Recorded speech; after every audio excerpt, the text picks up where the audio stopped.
Good evening, San Diego Tower, the 2685 Sparta, Los Angeles. From 268 for Tower, Queens, on question 5.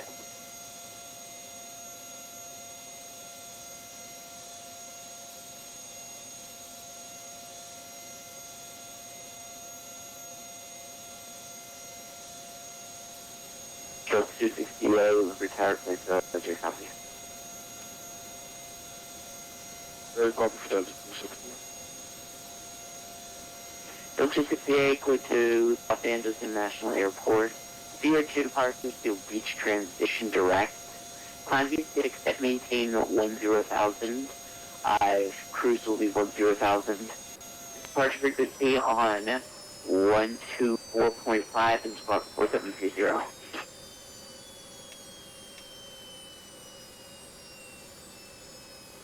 4730 in the box, Delta 260, and did you say our cruise altitude will be 10,000? Awesome. Roger, we'll start the climb at 10,000 feet and 4730 in the boxes, Delta 260. Delta 260, read that correct. Push your discretion advisory for taxi, expect 27 departure. Roger, this is start our discussion with Delta 27 for departure, Delta 260 again.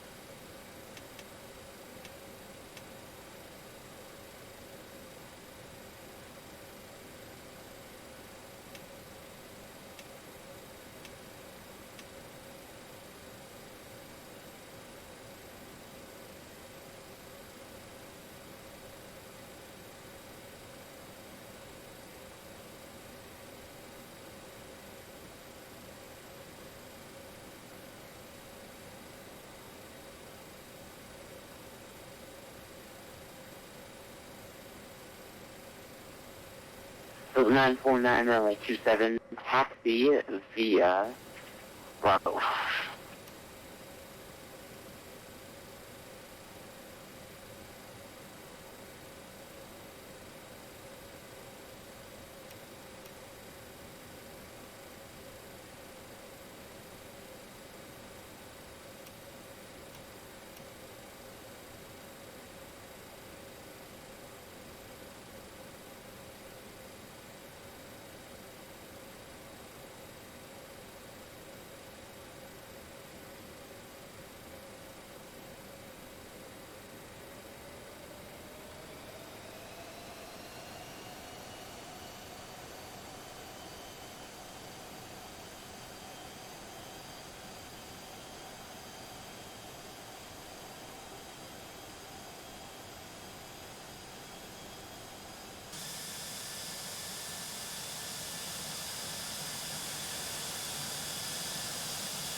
949, wind at 2138, runway 27, clear for takeoff.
Open 949, contact hotel departure 14.5.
Real time 949 to departure from the contact line and maintain 15,000.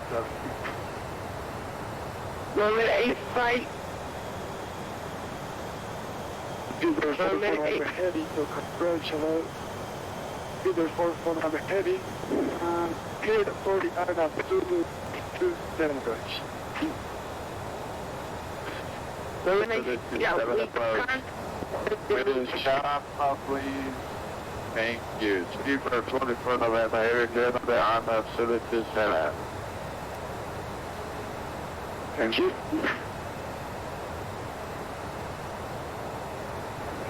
Second approach, compass 5845 is on the ground at alley requesting hop up there into Lindbergh. Compass 5845, local departure, hello. We're cleared to the San Diego Airport.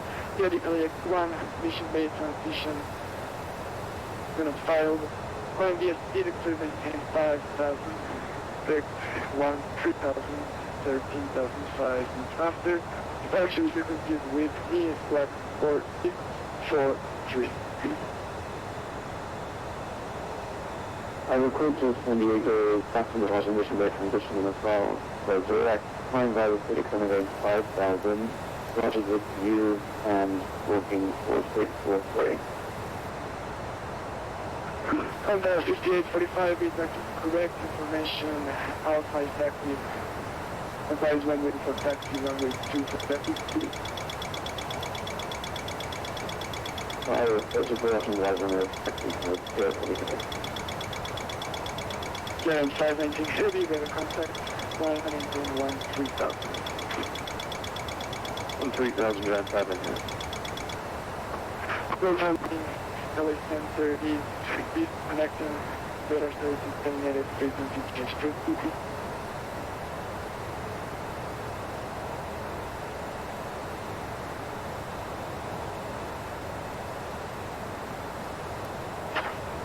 Number 85290, we can't accept the route.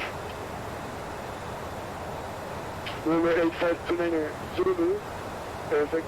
Expect a PDC. A PDC will arrive in your passenger. So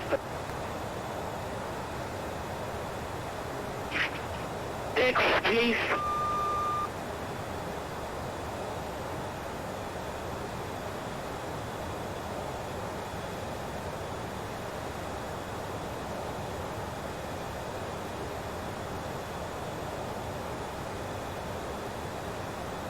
President called 6012 with you out of LAX requesting IFR to Boston. 0949, record terminated frequency change group.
All right. Thank you, sir. I don't know how that happened, but thanks for the heads up. Somehow the mic got muted, so everybody missed probably all the welcome. So welcome number 2. If any of that came through before it got muted, sweet. It's a double welcome. Otherwise, good to have you along. So we're on this little short stretch to LA, and then we're going to start heading up the coast here, Fillmore, and onward and upward, Avenel, Linden, and then we jump into Klamath Falls, and then onward into Seattle today. It is the Friday night ops. We're not going into Portland. I know the name of the ops is Portlandia, but we're going to go up Seattle way. I just felt like maybe just a little bit longer flight today because I really want to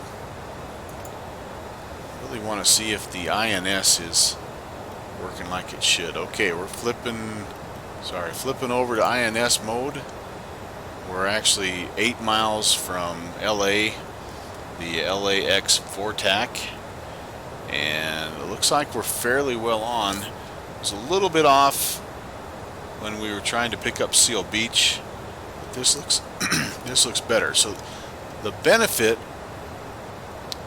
if I've done it right, and again, if it doesn't work right, it's been an error that I've made as I learn how to use this, but the benefit of using the INS navigation is that it should turn automatically. The computer should manage your turns, and so we are we're heading towards waypoint 2, and it should jump over to waypoint 3 here in about 5 miles, and then here we go, make our turn.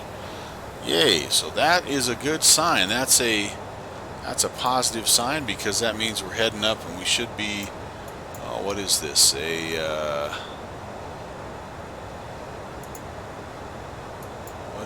what's the track we should be on? I'm going to check it a couple different ways.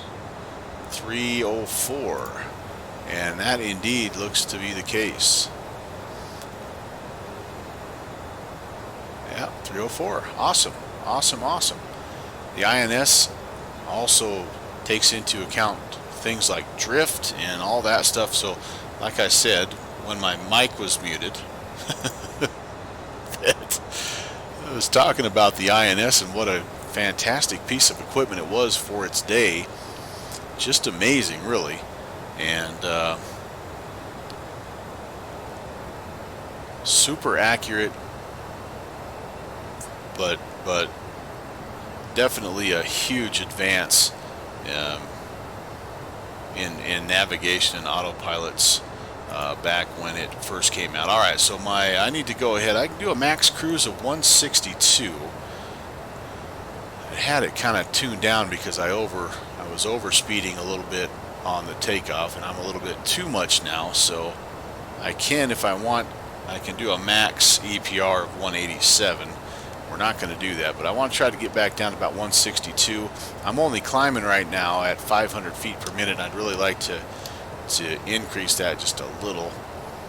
I want to keep my speed as close to 300 as I can for as long as I can. I know once we get up above flight level 300, that becomes more difficult, but keep that speed up as long as we can, and that helps the climb immensely.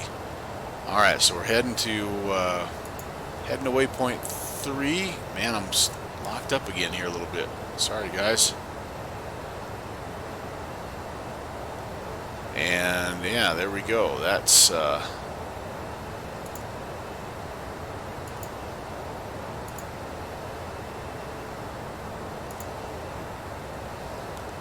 not sure why that guy is lit up.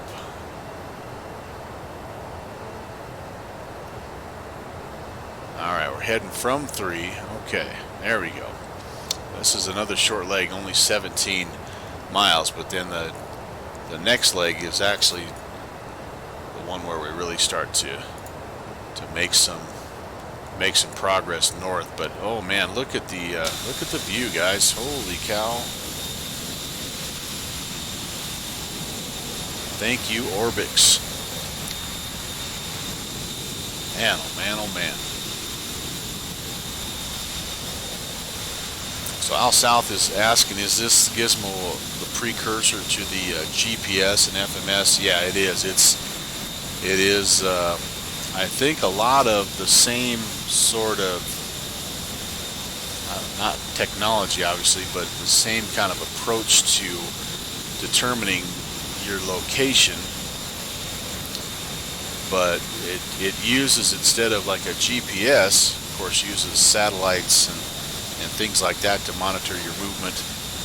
This actually uses gyros and accelerometers, and it bases. It's really, like I say, very interesting, and I'm still learning. I only barely scratched the surface on it, but it bases pretty much everything off of you being able to correctly position yourself and identify yourself latitude and longitude wise where you're at on your departure airport. And so that's the very first step, is you enter in the latitude and longitude of your position before you move an inch, and then you enter the latitude and longitude of up to 9 waypoints.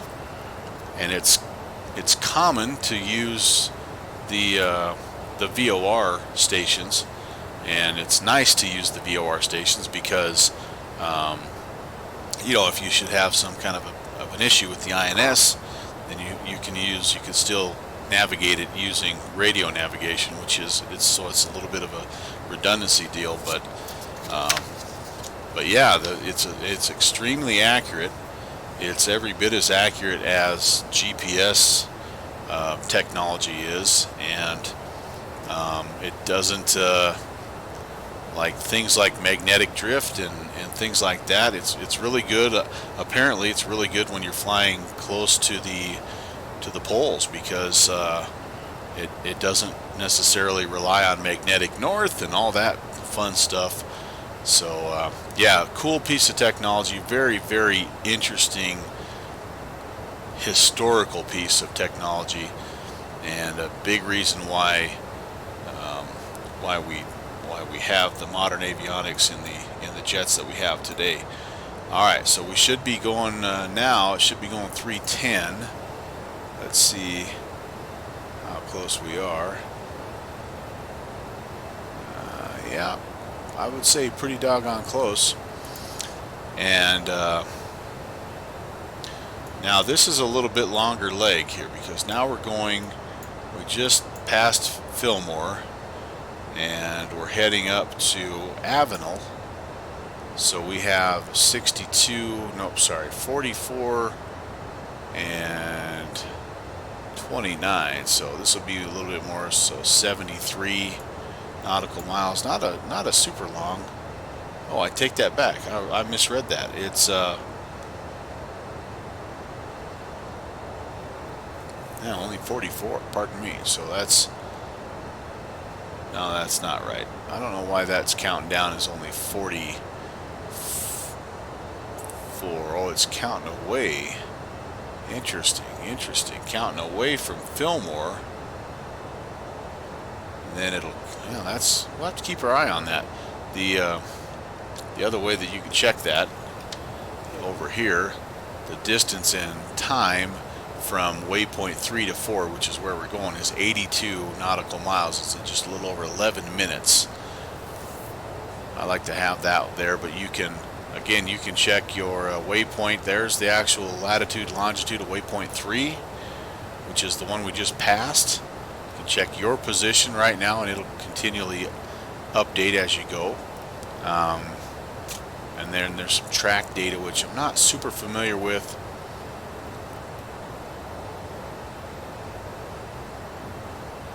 Some of this is if you are deviating, if you're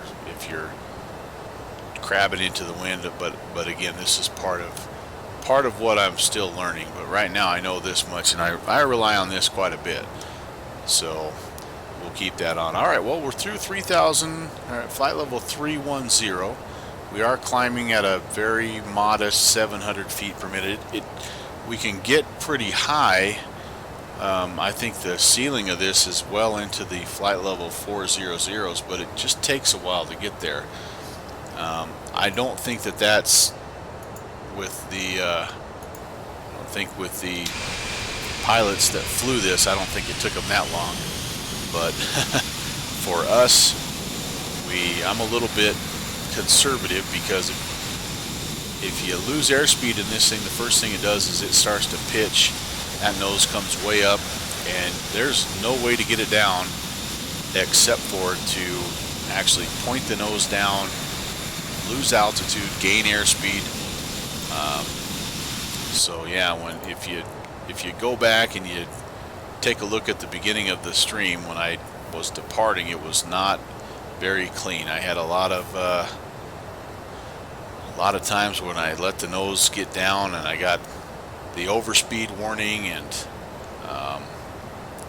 then I would pull the nose up way too far, and I'd be climbing at like 6,000 feet per minute. Passengers would be yelling at me and all that fun stuff. So, all right, I better take a look here. Climb checklist.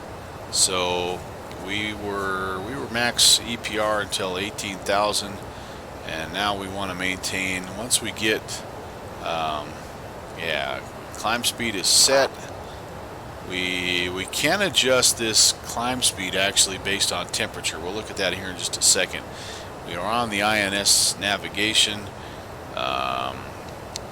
We don't need any windshield heat or ice protection, but we will turn the landing lights off. We should have done that about 15,000 feet ago, but that's okay. 13,000 feet ago. That's all right. This is still counting up. This is still counting down. Very curious.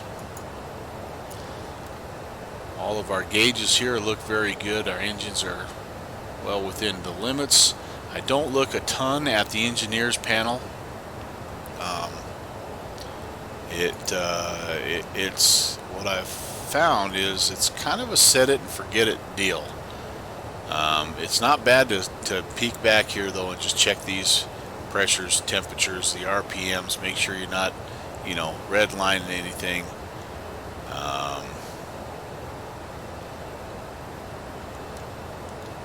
And then, take a peek back at the fuel, make sure everything is fairly balanced.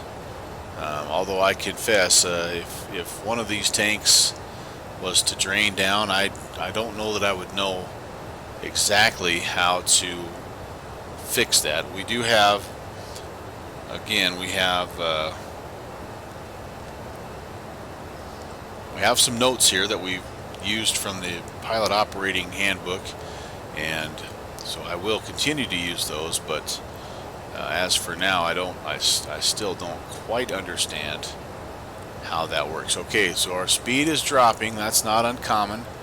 We're gonna go down to about 500 feet per minute in our climb rate. I am going to take a quick look here at, oops, sorry about that. I wanted to show you that, and I clicked out of it. So we're not at cruise just yet, but we can look at our climb, and max continual thrust if we need it. Takeoff speeds.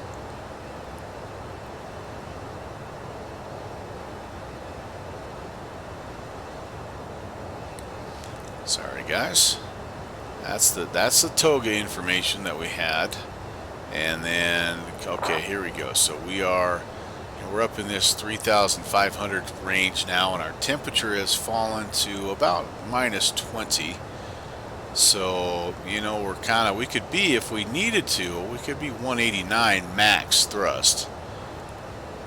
So that's nice to keep in mind, because we're just a little over our 162 right now, but we're well below 189.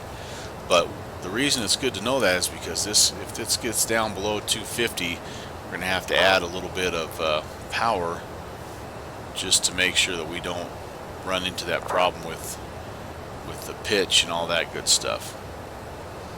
All right, well, sorry about Oakland Center being offline. That's kind of a bummer. I was really looking forward to good ATC all the way up the coast, but they may be helping staff things. Let's take a peek. We are going to pick up, even though LA Center, did I say Oakland Center? If I did, I apologize. LA Center has one offline. But good coverage here in the NorCal and Pacific Northwest region, and there we are. And we're going to be entering Oakland airspace here in just a little bit. San Fran, by the way, 24 departures, 12 arrivals. I figured that'd be a popular departure airport today. And then most of the magic is happening here at Portland. You can see that they actually have 3 towered airfields. It should be a ton of fun. These are beautiful, beautiful airports, by the way. Hillsborough, Troutdale, and of course Portland. And they've got 71 guys flying in right now, so should be some fun times in Portland. We're heading to Seattle. It'll be much more modest traffic, which is fine for us. 22 arrivals so far, but yeah, if you haven't flown out, they've got Spokane towered. Actually, that would be a super fun flight from Spokane to one of these 3 fields. But you know, even these guys down here, Roberts Field, I mean, all of these little munis, Rogue Valley, Eugene, they're all staffed right now, and they're all right there on the mountains. Very, very, very fun when it comes to flying. In a lot of variety. You can do the heavies, you can do the GA stuff, you could do some do a little bit of bush flying if you want. Our buddy Rob Sherman from Slant Alpha Adventures in the air in the 747. Have not seen him flying the 747 before. Wow, he went from O'Hare to Seattle today. That's really cool. Very nice. Hope he's having some fun. Maybe we'll tune in on him just a little bit here, see how his flight's going. But definitely a guy we like to watch. We do a lot of the things on this channel because of the stuff that he does on his channel. He's taught me a lot about radio navigation, and in fact I wouldn't be flying this plane right now if it wasn't for the things that I had learned from him. So I always keep an eye on him. I try to copycat him whenever possible. Alright, so our speed getting a little bit low. We are nearing 360. 380 for me it's a challenge. It's hard to get there, but we're doing a good job of maintaining our speed. At a certain point, we are wanting a Mach 0.78 cruise airspeed, and so if we can keep that thing above 250, I'm happy. I did increase the power just a little bit, and hopefully that'll keep it going. If I have to, though, I will bring this back. In fact, I think I will bring it back just another click. Probably bring it down more to about 300 feet per minute, but you know, we've got time. We have time. All right, we had a little flash there. We're getting ready to move on to our next waypoint. We have 12 nautical miles to go.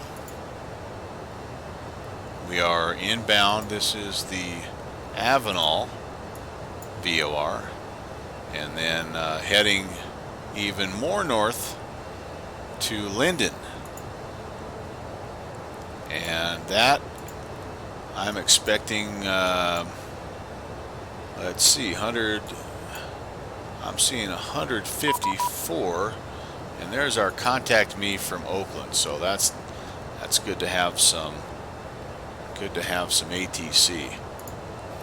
32.2.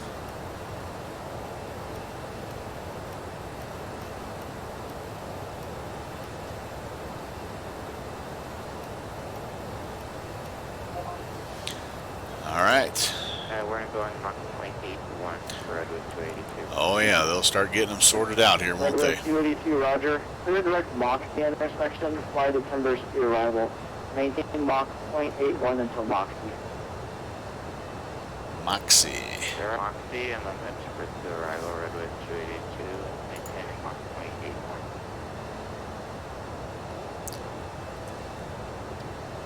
0.81. Oakland Center, good evening. Delta 949, flight level 366, climbing 380.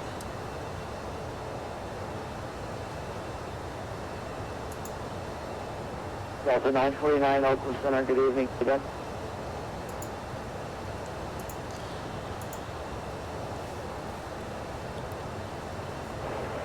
Delta 1719 is back. All right, making that turn. And again, if my numbers are correct, 326 should be the Delta heading. 949, radar contact, 23 miles south of the Clovis COR. Climbing out of flight level 368. 949.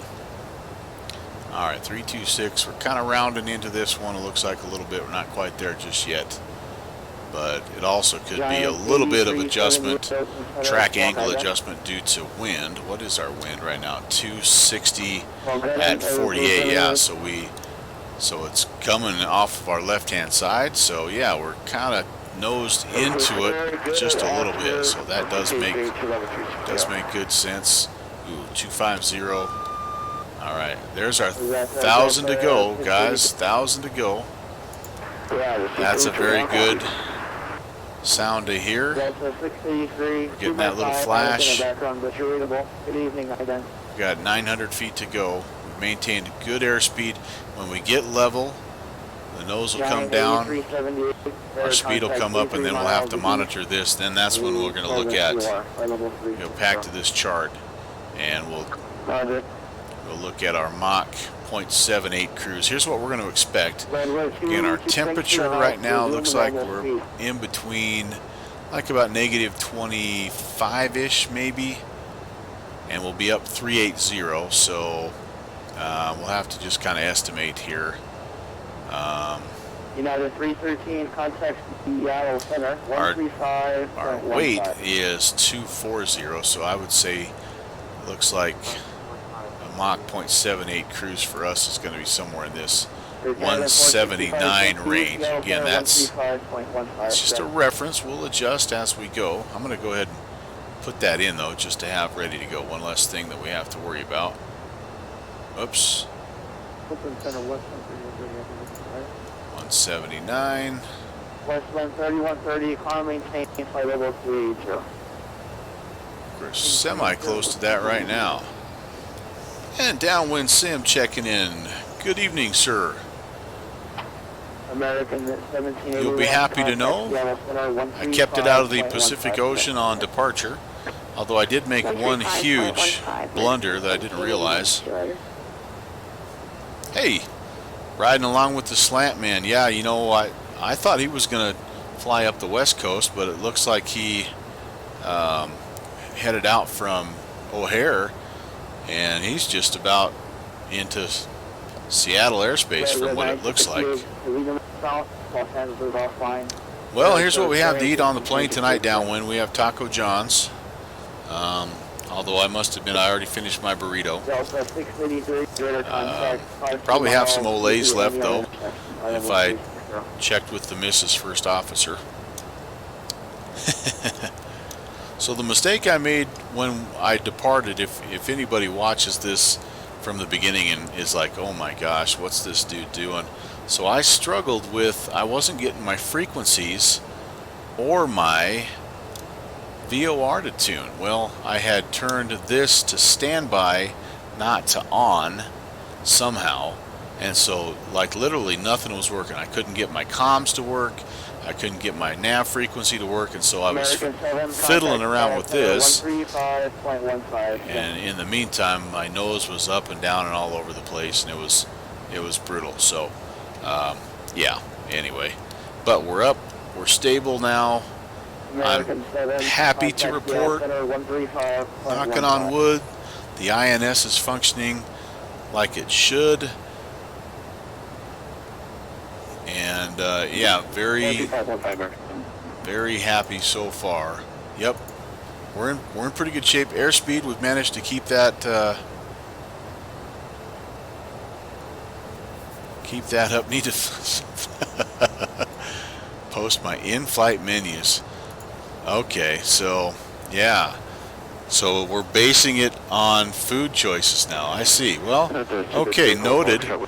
And again, we love feedback here, and this is the kind of feedback that you get that makes you better. So duly noted, downwind. I think I saw you flying on X-plane, it looked like last night. How'd that flight go?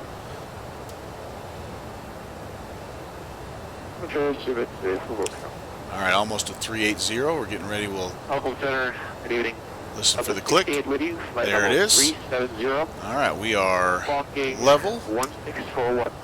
Direct And yeah, 114 nautical miles from our next waypoint.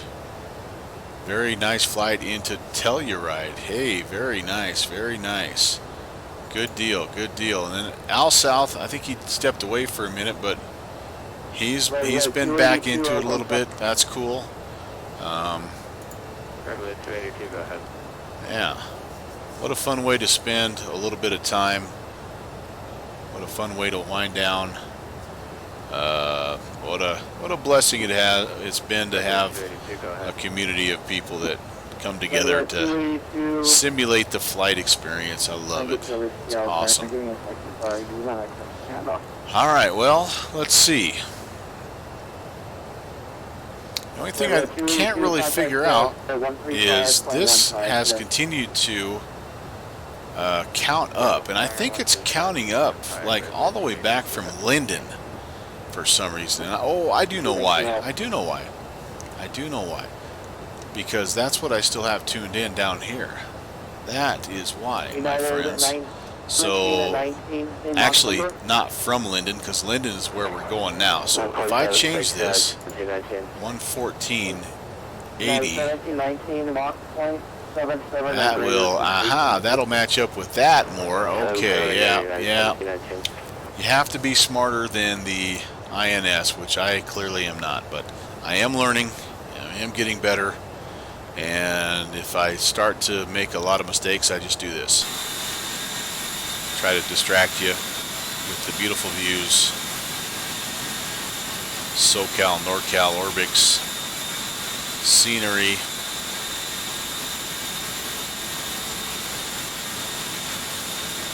There comes the nose. You can see it kind of dropping there a little bit as the speed picks up. United 1743 or from United 1743 are probably going to be a little heavy for the mountains off our wing there. United 1743, no worries. I think we must be picking up just a tiny bit of turbulence. Nose is bouncing a little bit, but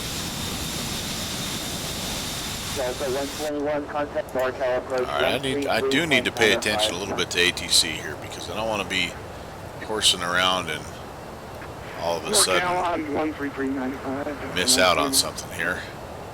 American 49, maintaining 2 last racing. Sorry if that was for 270 knots or less. American 49, 270 knots or less, Roger. I thought it was maybe for me, but American 49, there's quite a bit of traffic, as you might imagine right now. You guys are probably looking at your VATtastic or whatever, your VAT map. 270, understood, sir. It's getting wild and woolly here. Actually, no, Rob, he's just into the Salt Lake City area right now, so man, kind of taking a look at this, we might be semi-close to arriving. Maybe we'll get parallel approaches into Seattle. Maybe. I think I'm going to pull up his stream here and say hello. He's a friend of channel for sure. I'm going to make sure that he's muted though, because that would make it really weird and hard to understand the ATC. But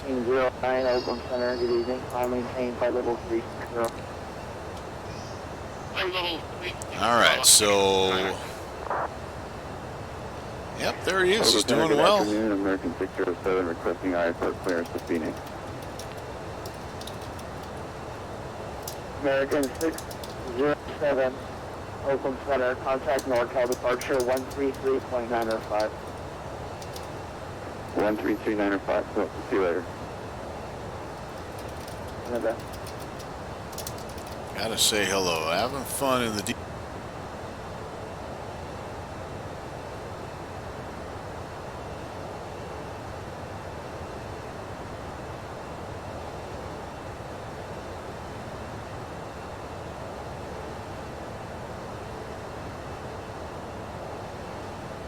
Southwest 4201, Oakland Center. Southwest 4201? Southwest 4201, maintain Mach .75. Mach .75, Southwest 4201.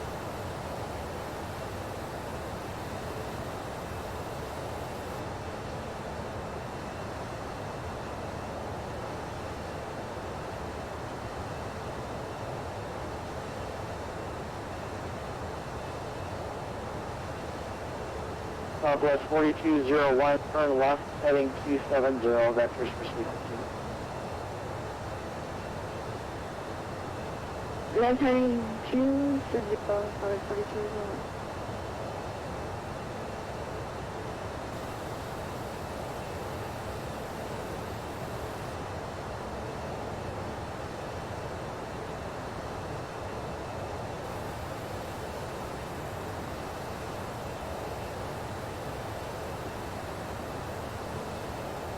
American 49, contact NorCal approach 133.905. Switching to approach, thanks for the ATC, American 49.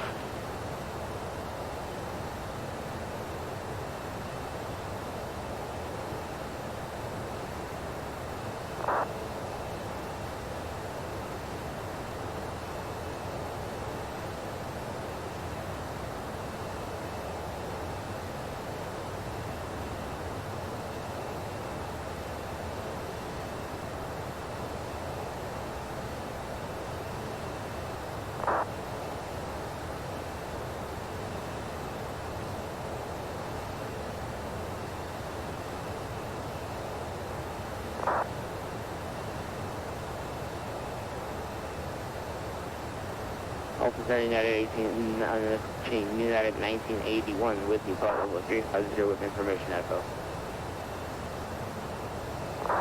United 1981, Oakland Center, good evening.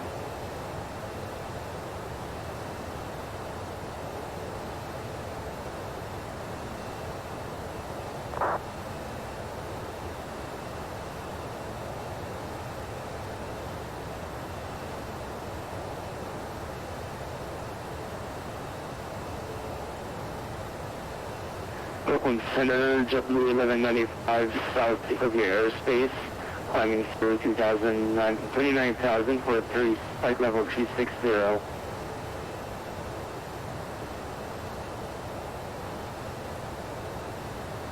JetBlue 1185, Oakland Center, Spark 4263.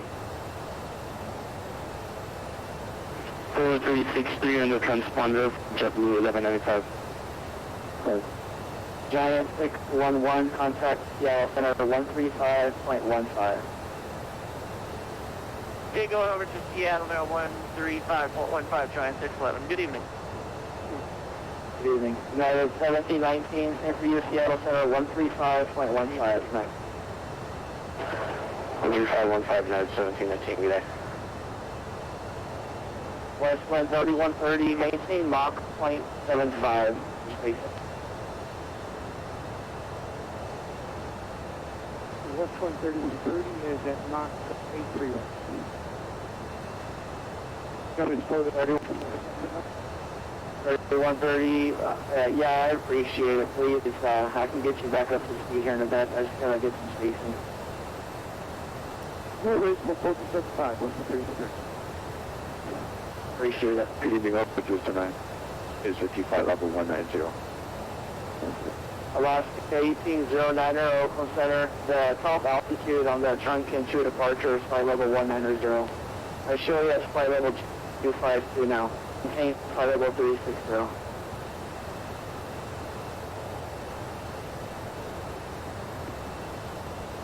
Alaska 18, another one for Alaska 1809er.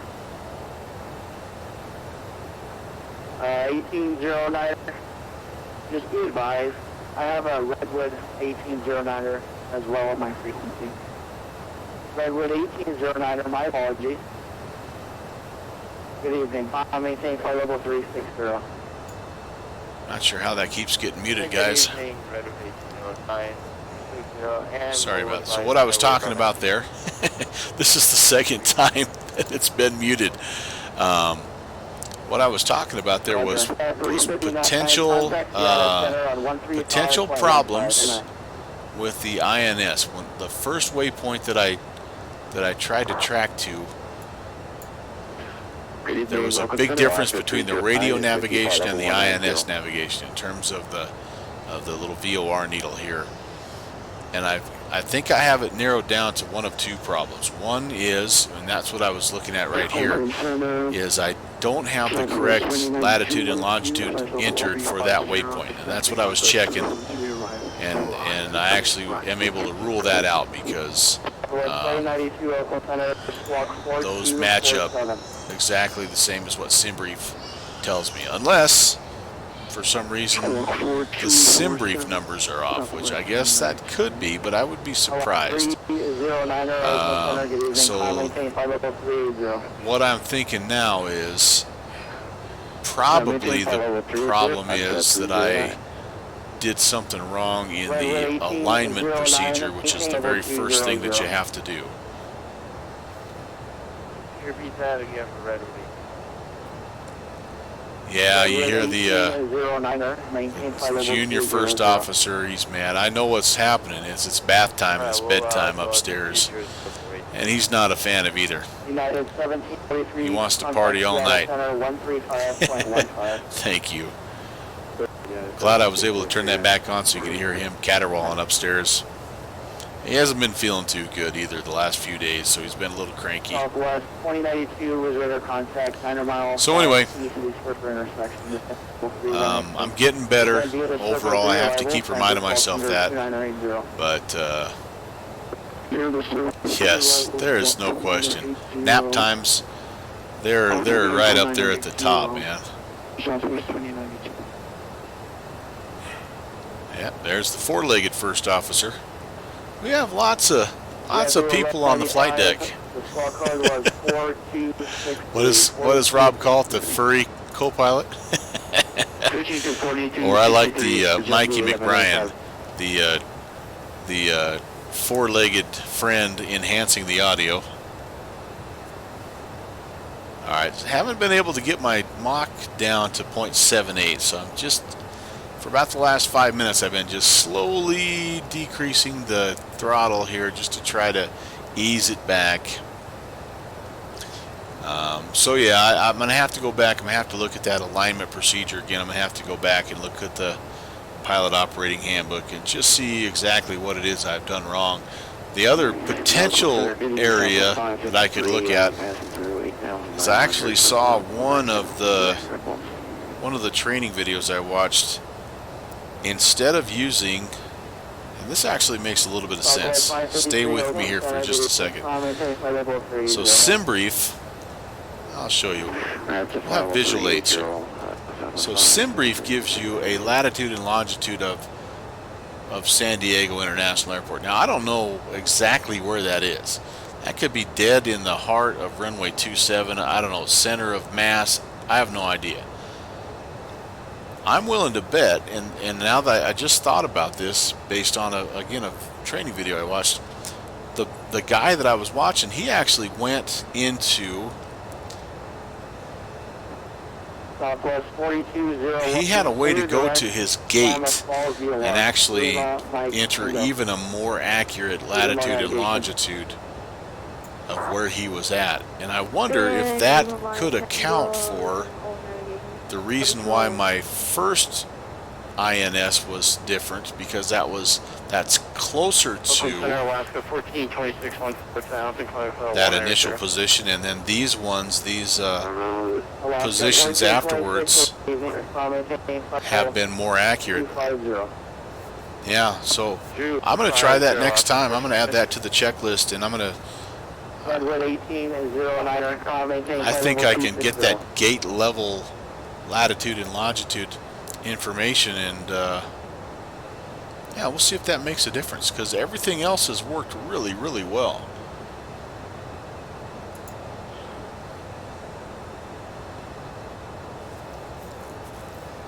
Been very happy with it so far. Nuclear subs have very less than an inch over. Yeah, and that's,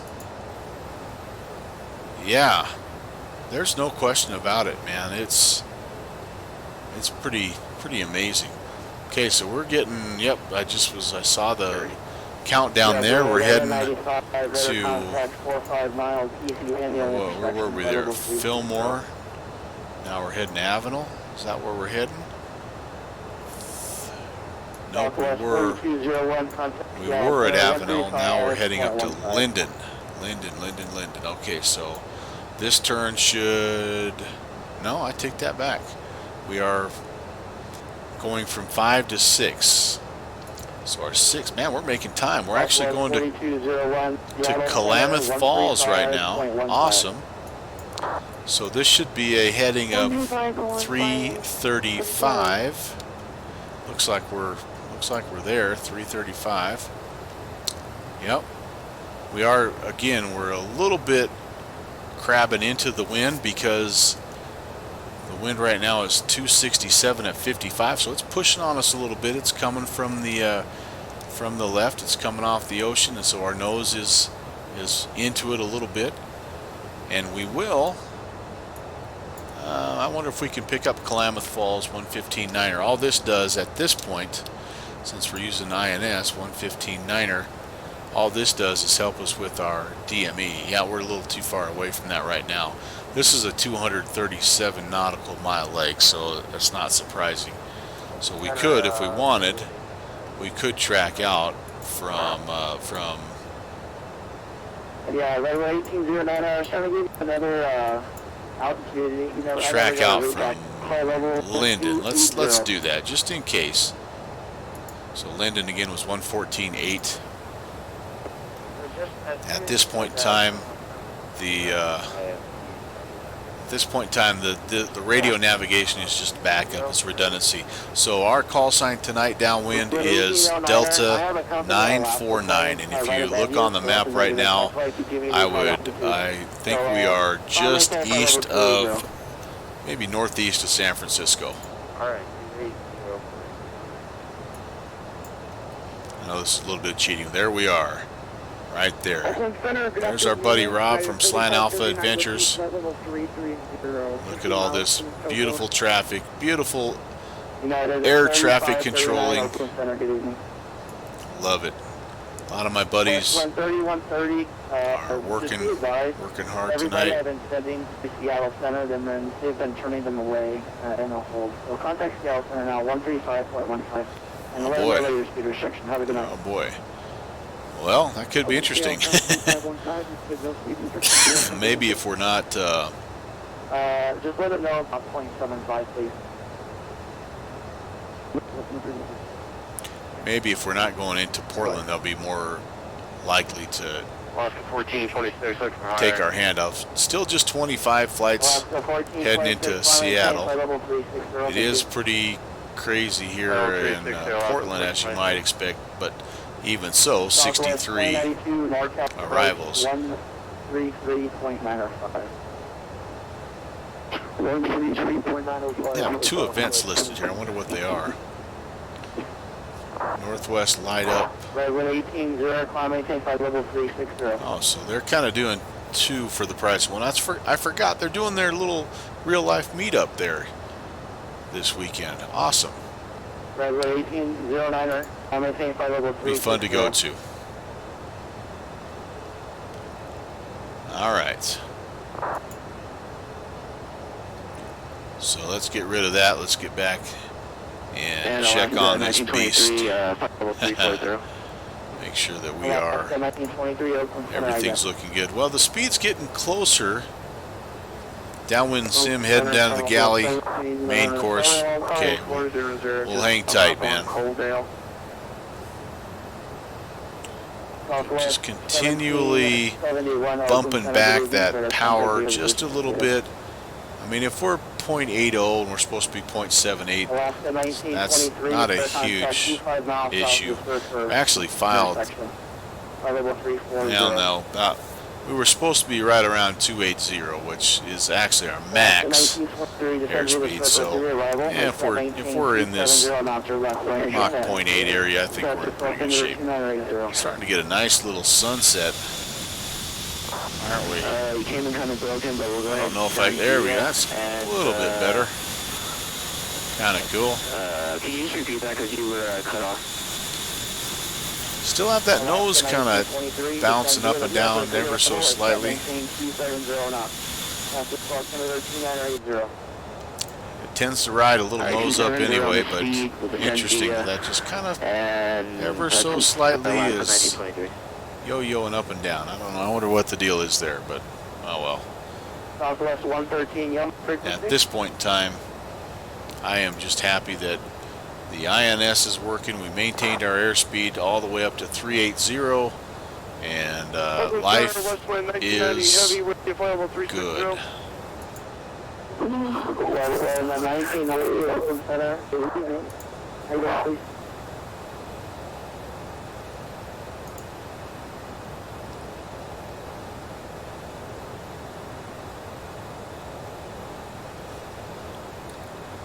Probably not a bad time to just take a quick look over here at the engineers panel, and all this stuff is looking good.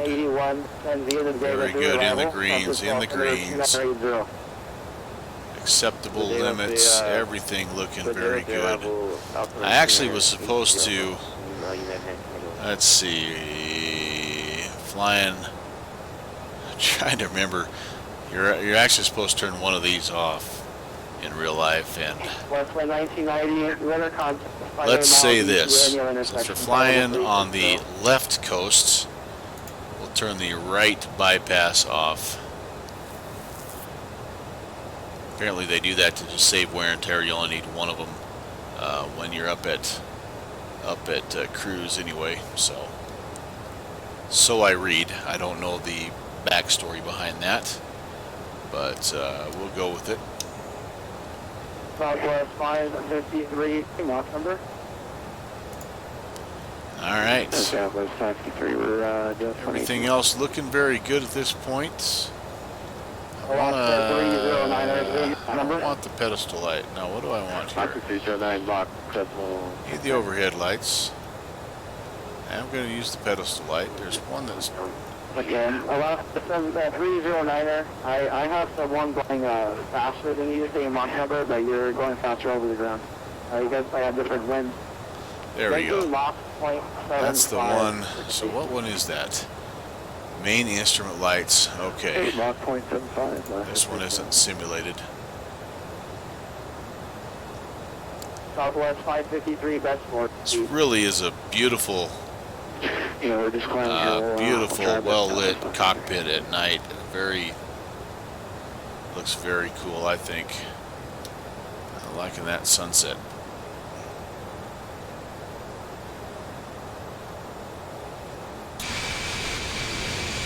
Alaska 1923, turn left, heading 270, vectors for station. Left 20, Alaska 1923. Alaska 1923, left turn 270. 270, Alaska 1923.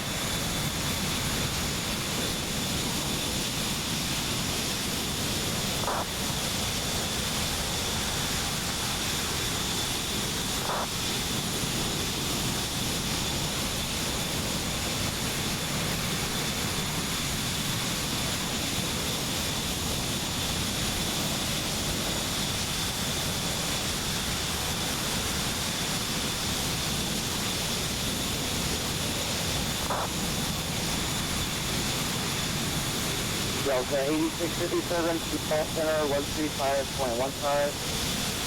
Giant 519, contact DLSS 5.15. Yes, Bradley. Center, good evening, expert 7, single on deck, or more IFR with you.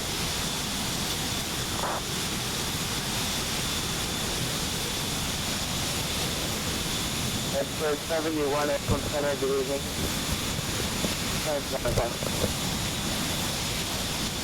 Alright, a little stretch break. I am back. I wonder if we can pick up the DME. Now we're 70 miles out. We're 173 from our inbound waypoint, Linden. We need to start thinking a little bit about getting some weather. I mean, we're still a ways out, but things happen fast in this plane. So, alright, so sorry, we're inbound Klamath Falls. We're outbound Linden. 115 Niner. Let's just see if we pick that up. Yeah, so the DME is active. Again, it's mainly just kind of confirmation at this point. About 22 minutes. And the wind has just kind of been consistently out of the west here at about 50 knots pretty much all night long.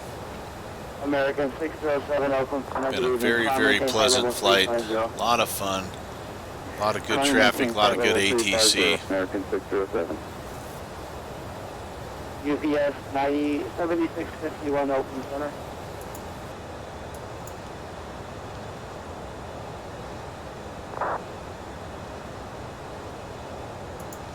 Getting into some really, really beautiful country here as we head north of San Fran, that NorCal into the sort of Pacific Northwest region. I'm speaking basically in Orbix terms here, but man, oh man, it is so well done.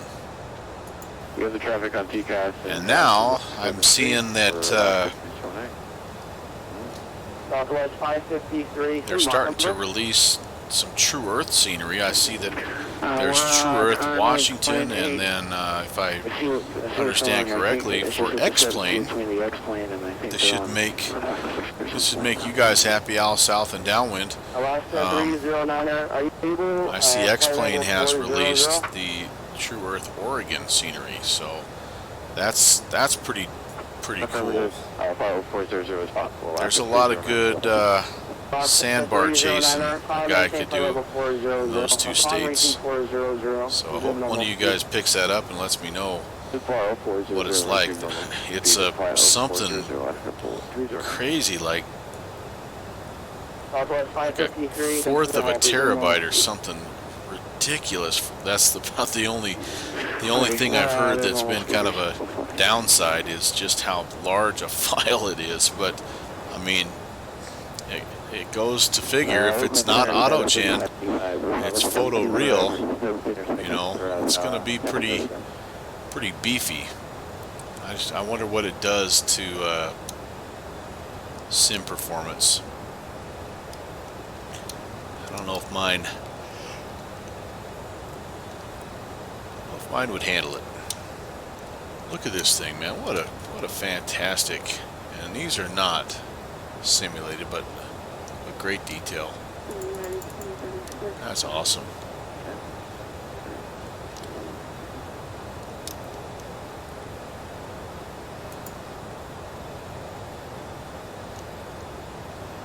I mean, at one point, I think they, I mean, this was modern at the time in that it was only had 3 pilots required to fly, but it's curious, you can see a little bit of the history. They have a spot here for a fourth pilot. It used to be 2 pilots that were working the controls. There was 1 pilot that was working the radio, and 1 pilot that would work the navigation, and he would be sitting there For Alaska. plotting everything by hand. Downwind's back.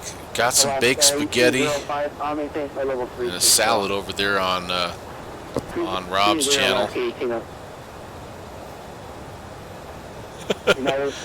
Soon there'll be no pilot. You know, how crazy is that? But I don't know that that's honestly that far-fetched anymore. I would feel so uncomfortable in a pilotless plane, but I mean, how good are drones in warfare? I mean, how reliable are they? How many plane crashes still are result of human error? I mean, it may not happen in my lifetime, but I'm thinking the junior first officer might be around to see the advent of the pilotless aircraft.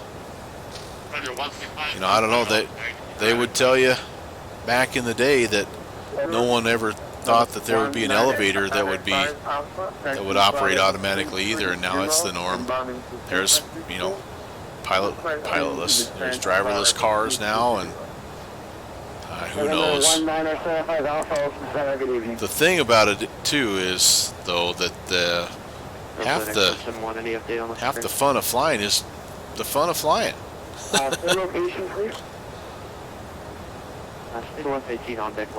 don't know what you would do if commercial airline pilots were suddenly out of a job. Okay, some of these, I need to start looking at some of these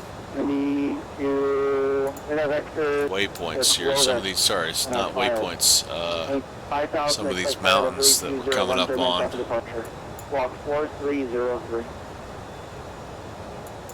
So let's see, we're inbound Klamath Falls. So what do we have here? What's our mountain that we're looking at here? Mount Shasta, I think that's what that is. Mount Shasta. I'm just going to try to pay attention and see if I can see. 3-2 right for departure. 3-2 right, we're in the hot pits ready to taxi. For 71, Roger. Runway 32 right. The peak I always try to find is Mount St. Helens. That's obviously being a child of the 80s. That's obviously the one from out here that you're always interested in. I thought it was in this area, but maybe I'm wrong. I'm not seeing it. Contact Seattle Center 135.15. 135.15. We'll be getting a handoff here to Seattle in not the too distant future here. I think we're closing in on the border. About to have one fantastic sunset, that's all I know. That's 2543 heavy. Delta 2543 heavy, Oakland Center, good evening. All right, let's, you know, one thing we didn't do here, we're at cruise. We do need to do this with the fuel. So the tank selector should be main, which that's all up on main. And then I think they just stay up. Fill is on. We have fill on. That's good. The cross feed levers are normal. Those are the cross feed levers. Yeah, so they're all up. Number 2 and number 3 need to be boost and fill. Sorry, boost and feed. Alright, so 2 and 3 need to be boost and feed. And then the fill valve is open. So that's we do have that open. And then number 3539. Descend via Bodega 3 arrival. San Francisco altimeter 2980. So there's a difference, I think, between when it's telling me to have fill on and fill valve open. There's something else I gotta figure out because I'm seeing this might be the fill valve and this might be fill. So fill valve open and fill on. So 2 and 3 fill what? That makes no sense.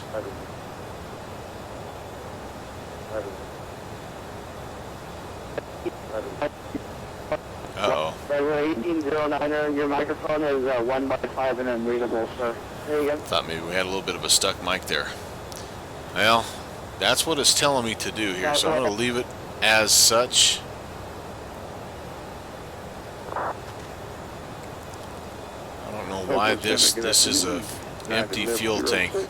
I don't think I need that. I think that's only if I have fuel in that tank, which is such a short flight for this plane, so I'm going to leave that off. There's no fuel there. It's not filling anything. It's just wasting power. Redwood 18. We're going to leave that as is. Everything in the meantime, though, looks nice and nice and balanced for the most part. So, alright. Can live with that. Maintain flight level 360.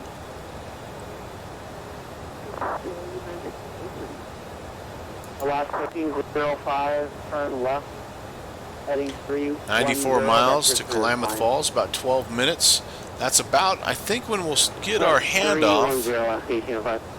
And then there's one more leg before we have to start thinking descent. Well, actually, before we get to the descent. So after Klamath Falls, after the handoff, I think we'll start doing just a little bit of descent planning. 553, Yellow Center now, 135.15. Okay.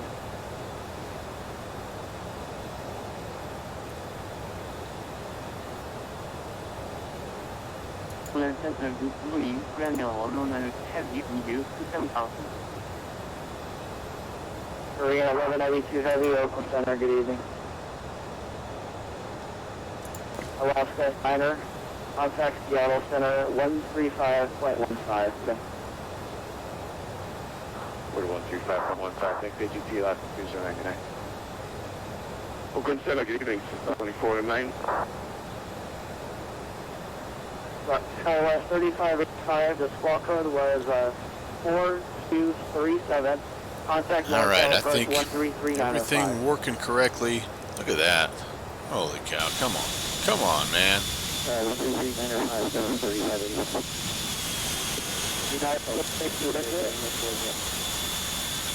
Oh, United, was that me?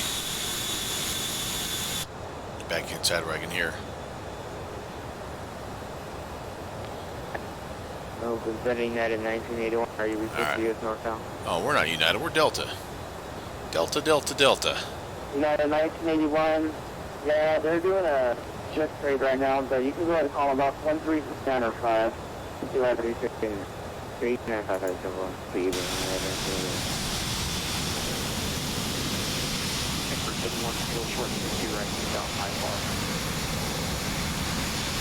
Express 71, the runway 32 right, clear for takeoff. 32 right, clear for takeoff. Oakland Center, Bravo 20 at Sacramento.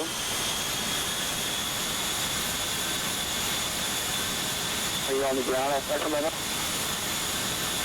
Roger, information, Julia, ready for clearances, LAX. I don't know why, I've always liked the black nose. I can still remember the 133.905. old 737-200s that would come into our little regional airport, and they always had, seemed like, I remember that Western, the Western Airlines is still my all-time favorite livery in there. The one that would come in there would always have that black nose in the front. I always thought that was so cool.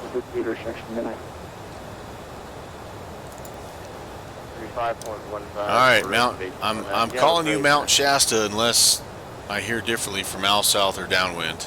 November 1975 Alpha, descend D at Bodega 3 arrival, San Francisco altimeter 2979er. Less than 10 minutes from Klamath Falls. I think this is Mount Shasta. We are closing in near the Klamath Falls VOR, and that's really the peak that makes the most sense. So unless you guys know this area better than me, which I definitely am no expert at this area. Delta 979, contact Seattle 35.15 tonight. Oh, 979. Was that call for Delta 949? Delta 949 affirmative. Seattle Center 135.15 tonight. 3515, Delta 949. Good night. I think you said 979. That's okay. 3515. All right. That's 4201, descend across the Moxie intersection of flight level 240. They're going to be busy, so it might take a second to get checked in. I don't want to step on anybody.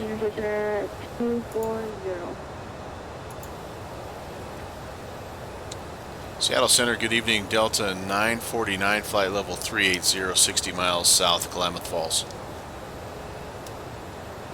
Delta 949, Seattle Center, good evening. All right, that was easier than I thought. Yeah, all south. So this scenery is what kind of Orbix made. That's how they made a name for themselves. This is the Pacific Northwest scenery. It's still, in many regards, is their best scenery overall. Super detailed, revolutionary, really at the time, and it set the bar for honestly all other, at least sort of global mesh types of scenery. And yeah, well worth the extra change if you have it in your means. And then we talked a little bit about the fact that now there's also Oregon and Washington True Earth from Orbix that are available. I think they both are available in X-Plane. I think only Washington is available for P3D, but that takes all of this to the next level. Now, I do hear that the ortho stuff for X-Plane is unbelievable. So my distance right now, about 47 miles up to Klamath Falls.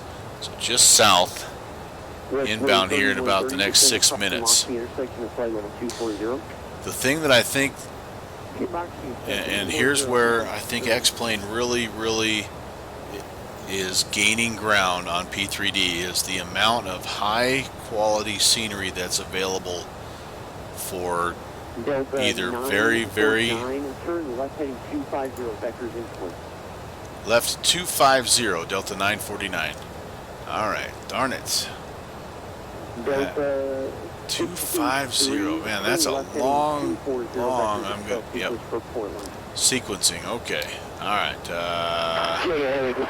So I have to go to heading select here. There we go. But anyway,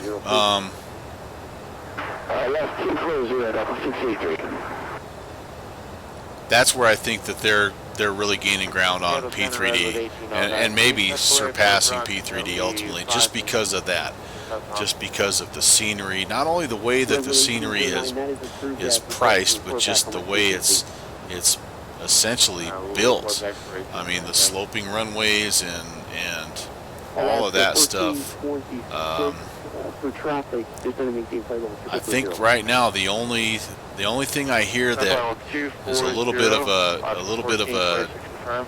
downside is that it really is it taxes your machine because it's so dense and so detailed, and you really have to have yourself a solid system to run it. So I don't know if that's the case, but that's just kind of what I've read and talking to people that, you know, our X-Plane guys. Oh, that's so beautiful. Oh my Lord. Is that it just, you got to have a system to run it. I mean, you can make it look good, but you got to have a system to run it.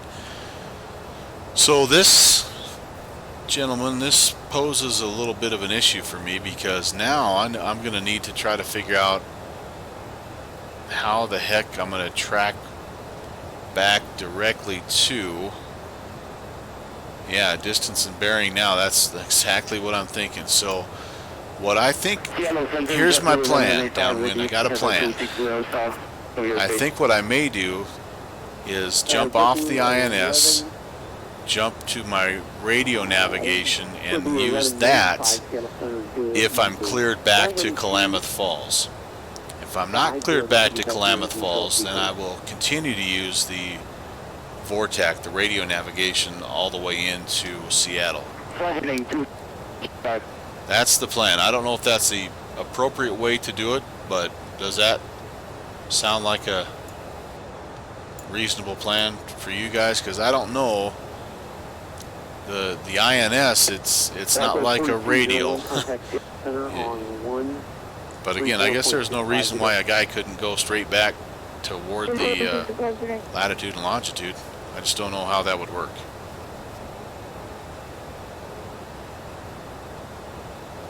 American 249, contact Oakland on 132.2, good day.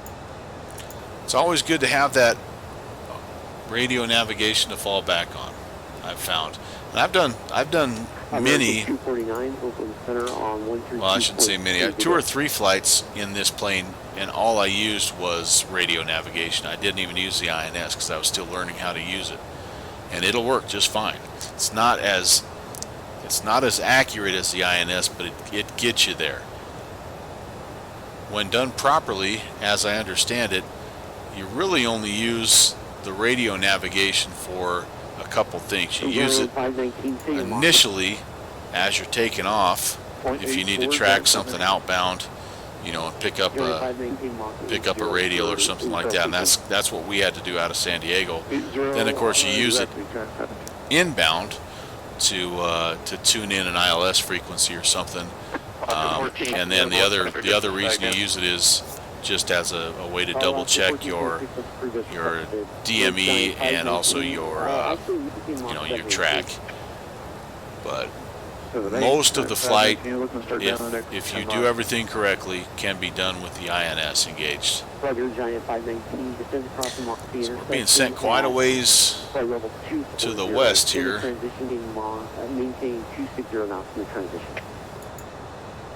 Okay, Mach 78 now, Moxie at 240 and then 260.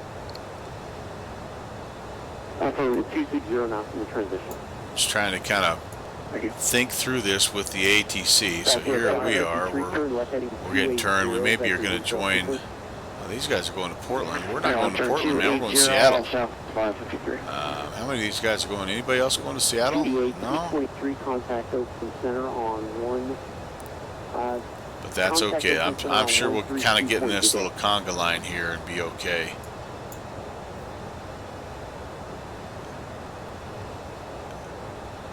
Looks like they're landing west. Looks like these guys are in South Ops. Alright. Maybe they're going to vector me clear out here and just, well, no, they wouldn't do that because that impacts departures. Well, not 100% sure why they're taking me out here, but that's okay. We'll play by the rules. We'll be alright. Good evening, Alaska 6.3 with you, flight level 3 pressure. The one thing about this plane too that makes it, I think, a little tricky for air traffic is since it's not RNAV capable, it's really not, I don't have the ability to execute a hold other than I would have to do it manually. And so if they're wanting to kind of space things out, about the only option they have for me is to vector. So that's, that's part of the deal.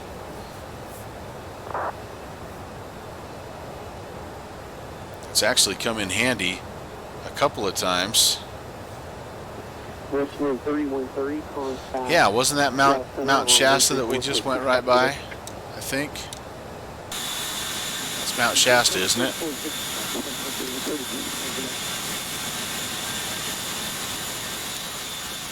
There's some other, other terrain in here. Kind of a mix between autogen and nice mesh.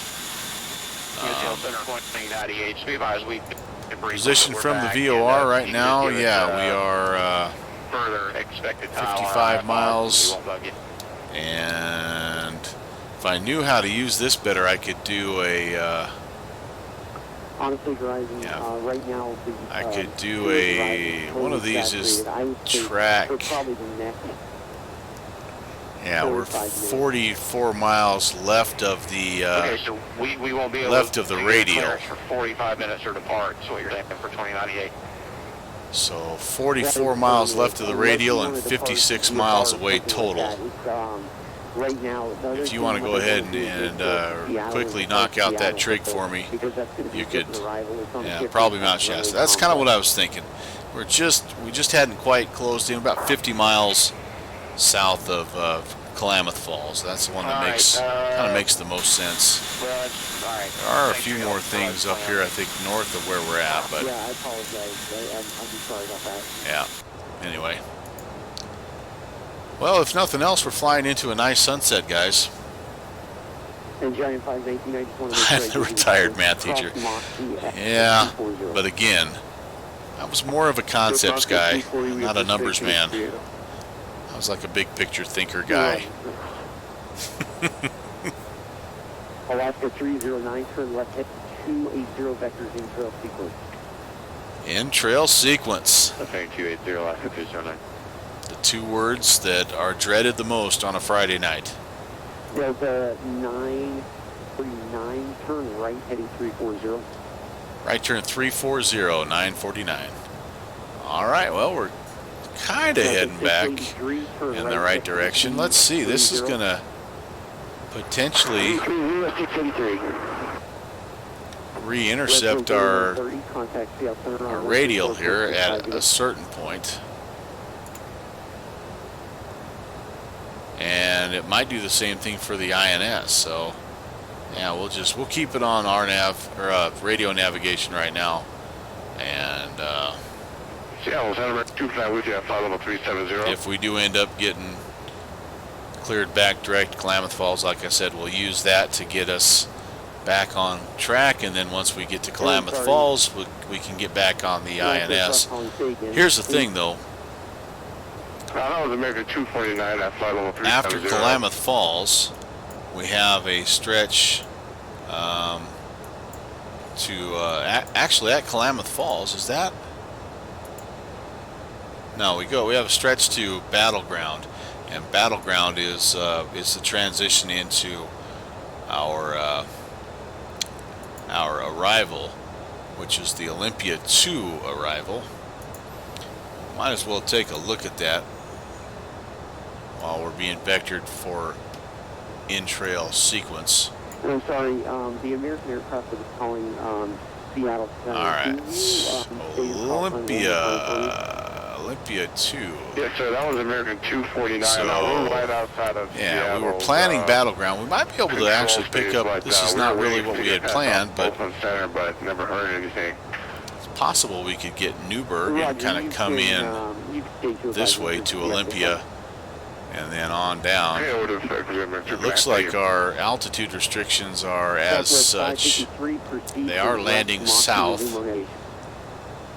So when we get to Olympia, we would need to be 17,270 should we lose contact with air traffic. That would be what we'd want to be doing.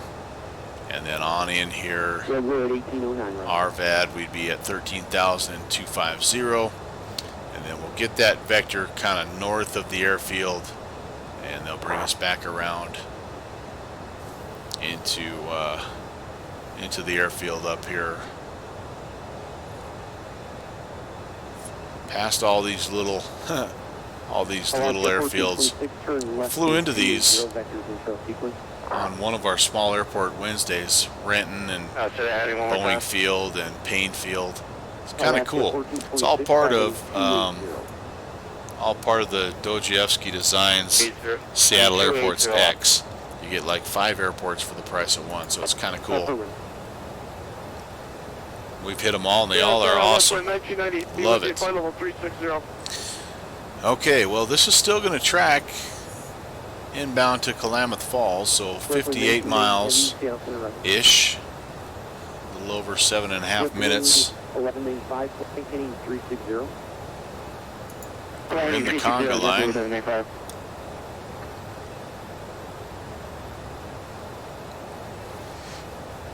I'm the commander approaching global.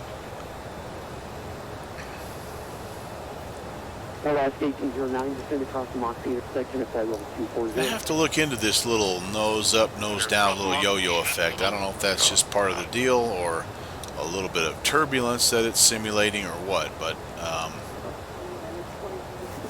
it's kind of been steady, and I haven't really noticed it before on other flights, so I don't know. Winds 281 at 47 again. It's been pretty consistent all night long.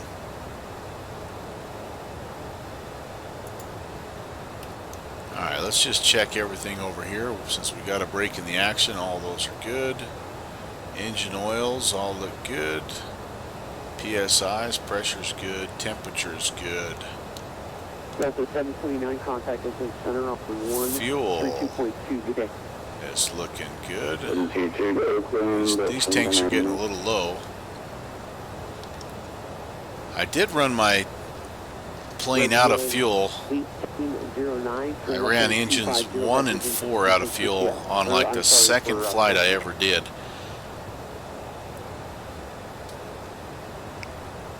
I flew out of Boston. I think I was going to Chicago and ended up having to land the thing on 2 engines. It was interesting.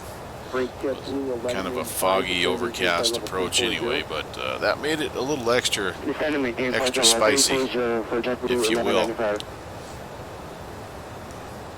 Now I'm getting that this is an outbound, so what?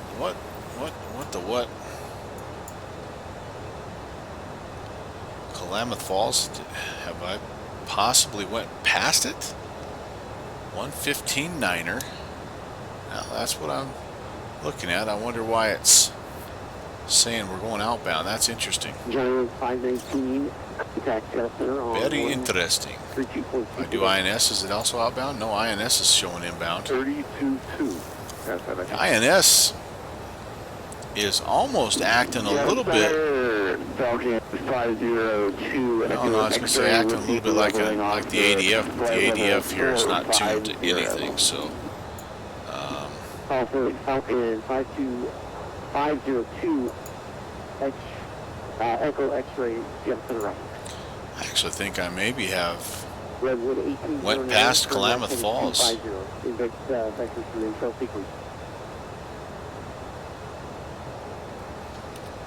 This is going to be interesting. Let's just see. Again, I'm not very good at this, but alright, so we are, our distance is 53 miles.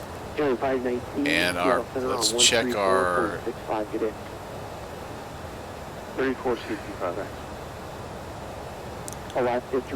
no, I guess I'm misreading that. I thought that was the difference left and right of the track. Well, alright. I am going to just going to have to roll with it. I think we actually are, what this is telling me is we're past, we're actually past Klamath Falls. Well, we can check if,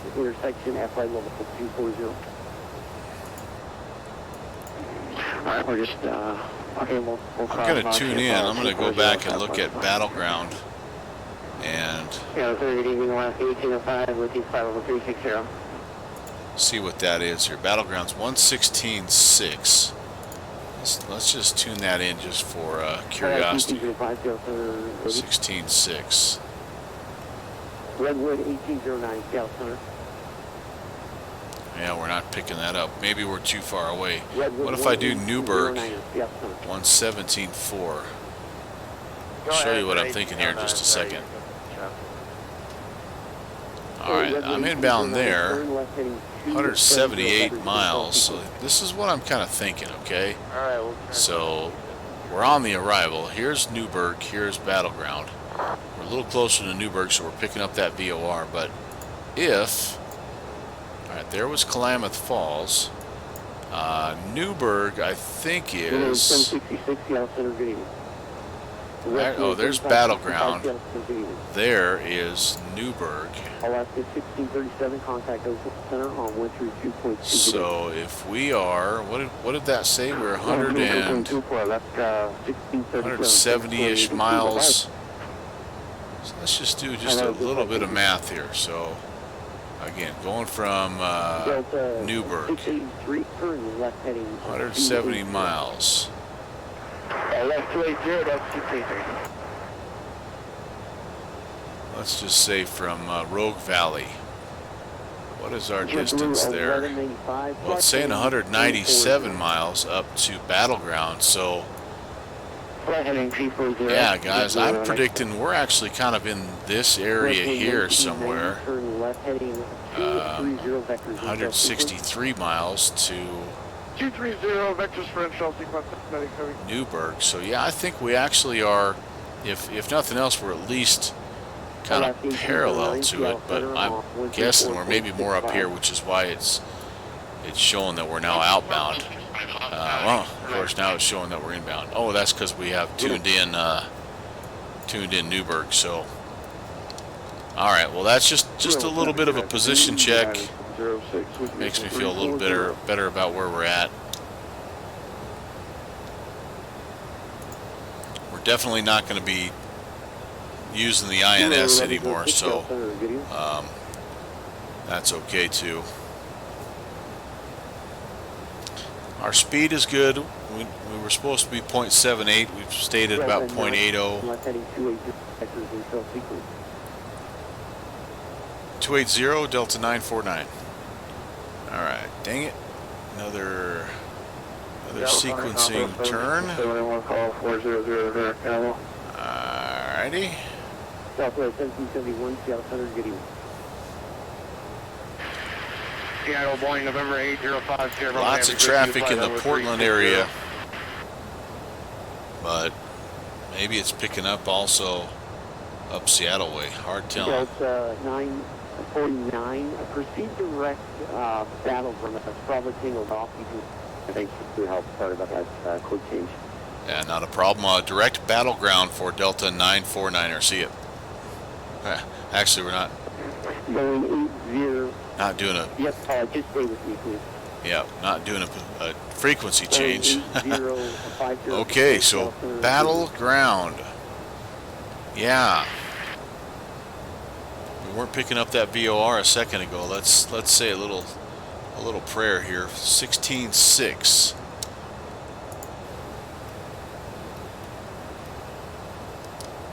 Alrighty, there we go. That's what I'm talking about. So direct to. So I'm gonna have to turn. I'm gonna start this turn right now, and then I'm gonna tune in that VOR. I know we're gonna be heading north. Let's spin this around. Oh, we won't have to go quite that far north. All right, sweet. Right there, about 343. 345. Okay, cool. We'll take that. We'll take that. I'm going to flip this over to VOR, and let's see how well it does picking this up. One of the things I've noticed when I'm high up, way up in the stratosphere here, is it has a tendency to kind of want to S-turn just a little bit. So we might have to use heading mode to get it sort of stabilized, but maybe not. Maybe not. We're going to find out. 174 miles out. We've done a little bit of descent planning. 1809, you can expect direct Mach C in about 1 minute. Alright, we're going to expect direct launcher for not a minute. So he's swung us out here far to the west of Seattle, which that makes sense. I mean, all the aircraft that are east kind of landing to the west. That's what needed to happen. That makes good sense. So at Olympia, we need to be at or above 17,000 and at a speed of 270. That speed will be not really an issue here. We're just a little over 250 as it is. We must have an ADF tuned somewhere here because that guy is working. 284. I wonder what is 284. There's an ADF around here somewhere. 284.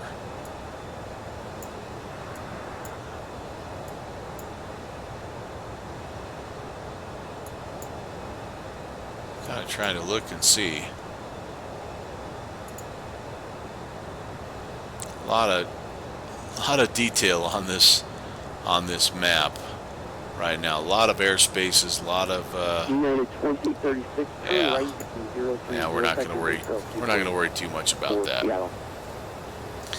We're about to get busy here, folks. Now's the time. That's landing 030 for United 6, and I see that you are... There you are, buddy. Sorry about that.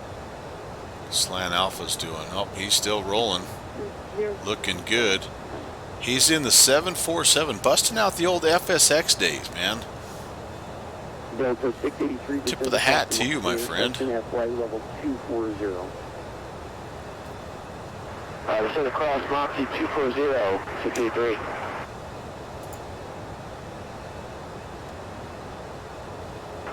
Hey, center. We're heading 280. Upper the Delta 683. Proceed direct Moxie, resume on A engagement. little bit of a correction here, but not bad. I'll take that.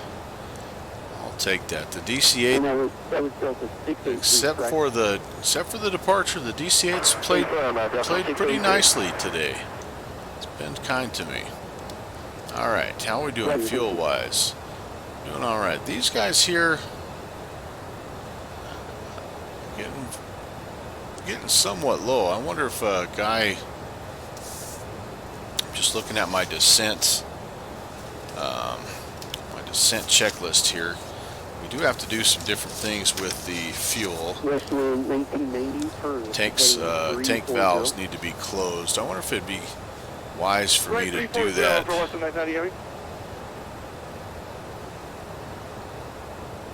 Alaska 309. Yeah, just something I need to study more about. That's what I like about these types of aircraft. It's just so many things that you can learn. It just takes a long time to get it figured out. You never really get it mastered. All right, sun's down. Center Horizon 2097 at 17,000. Horizon 2097, Horizon 2097, your discretion is to maintain 10,000. The Medford altitude. Pick up some nice lights coming into Seattle, I think. Yeah, a few hours of reading for that. You know, honestly, I will read some, but I'm much more apt to seek out a video. And it's just crazy how much educational content there is. I mean, I haven't done this, but I bet if I went and searched, you know, fuel system of the DC-8, there would probably be 10 videos that would teach you how to do that. That's kind of what I've done with the INS. I've sort of read over the Aerosoft manual, you know, several times to have a good feel for Delta 683 descent across you know, have a good feel for what they've created and you know what they're simulating, but the little nuances. That's when it's nice to hear from somebody who is an actual trainer or an actual pilot. Getting them in the air, understanding everything's a different story. Yeah, exactly. West wind 1990 for right heading 360. Right 360 for night heavy. Yeah, and point well taken there, downwind. That's those planes are fun. I mean, don't get me wrong. If when A2A finishes making their carbon cub, I'm gonna buy the thing because I like to fly into those little grass and dirt airstrips and sandbars and stuff like that. But the level of systems and and that plane obviously is much less than one of these airliners, and so it's, at least for me, I like to have both ends of the spectrum available, because there are times when I really like to just immerse myself in these hugely complex systems. Oh boy, we actually were don't do that. Don't do that, Brant. What have I done? Go ahead. Just because it's so immersive. And yeah, you're talking fuel loading, flight planning, all that stuff. And then just managing stuff sometimes is just so, I don't even know how to explain it. It's just so satisfying when you're able to execute what it takes to plan and carry out something on one of these airliners. It's something about that's really, really satisfying. But on the flip side, there are times when I don't feel like spending 45 minutes, getting the INS aligned and entering waypoints and all that good stuff. I just want to get in and fire it up and go fly. And that's when it's nice to have, like for me, it's the Beechcraft Duke, or the 182 Skylane. It's nice to be able to be able to do both, depending on your mood and maybe like the kind of day you've had. All right, back 340 for night heavy. I have been immersed in school planning for the past 2.5 weeks, and I was ready to kind of cleanse the palate and immerse myself in a whole different type of learning. I mean, you haven't even been vectored on course for Southwest. Yeah, all south, I'm with you, man. And what I'm actually curious about is, maybe one of you guys were the ones that brought it up, but there's that new that new sim coming out. I think it's in beta right now, called Dead Stick, and that looks like it has some potential, and it's just a completely different, it's roughly like what you have in the VATSIM world, but it's, from what I understand, it's kind of like its own little world. Yeah, Dead Stick, I think is what it. Dead Stick, I think is what it's called, and it's all about bush flying. It's all about those type of STOL aircraft, and what, if I understand correctly, what they're attempting to do is like create their own little world and base it on like what Alaska sort of looks like, but it's not Alaska that they're creating. But they're making this world with all these, remote airstrips and mountain airstrips and grass and gravel and all that, and then you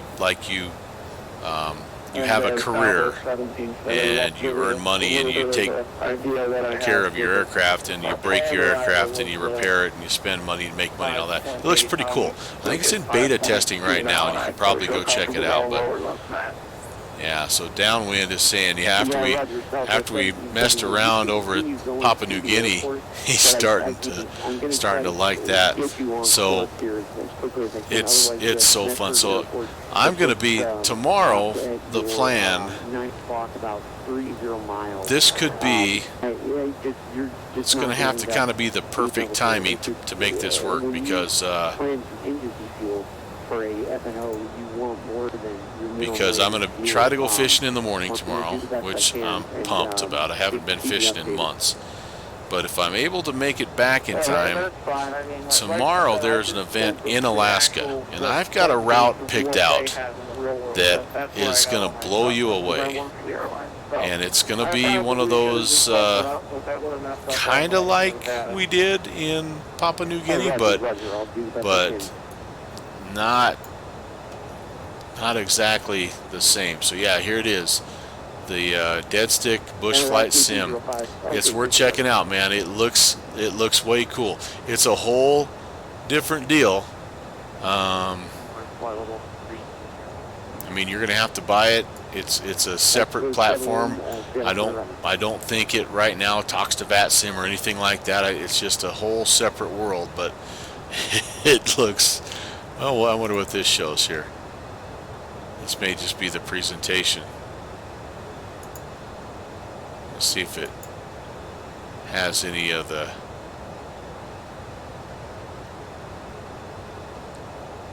Alaska 1805, descend across the Moscow. Yeah, you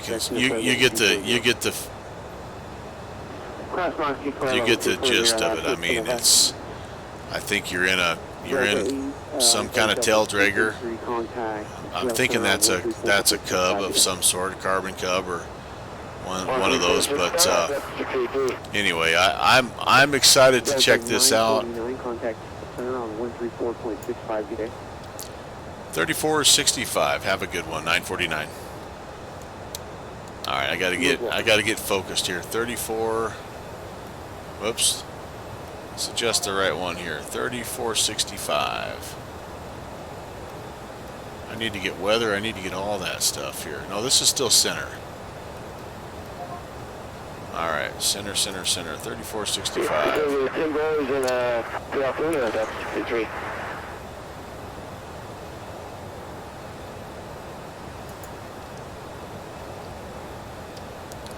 Seattle Center, good evening. Delta 949, flight level 380. We're inbound Battleground. I should have said south of Battleground, not inbound Battleground. No, 949, Seattle Center, Russia. That could have helped him. So yeah, so guys, if you're around, let's see. The event. When is it? Oh, Northwest Light Up, by the way, that's tomorrow up in this same area. 124.35, 2 Foxtrot, close here. Okay, where is that? 90965, Alpha damage, 31 at Salem area. I'm trying to look on the VAT USA calendar here. I want to say it starts at about 2100 Zulu, but I'm not positive. So anyway, but whenever I get back, even if we don't make the event, whenever I get back, we're going to be up there flying, and I'm going to show you some really cool stuff. Now, I wish I did, but I don't have any scenery really for Alaska other than what Orbix does with like the global base. But I flew this the other day just to kind of mess around and practice, and it was a lot of fun. It was a lot of fun. So Al South said, yeah, I spent some time, it sounds like in Papua New Guinea, flew a few courses there. Yeah, I don't know the scenic routes. Yeah, it's cool, man. It's cool. I love that little chunk of rock down there, man. That little jungle swath. We'll definitely head back there because we missed out on a lot of those little airfields. 135, 15 units. Well, crud, I can't. Road 1809, contact 11 approach 118.1. Can't seem to locate what that event is. There we go. So, oh, well, Road 1809. never mind. It's next Saturday, so no rush, buddy. Well, it looks to me like we're going to be back here in the Northwest for the Light Up Live. So mark your calendars for next Saturday. It's called the Dog Days of Summer Fly-In, and it's up centered up there in Alaska, in Anchorage, I should say.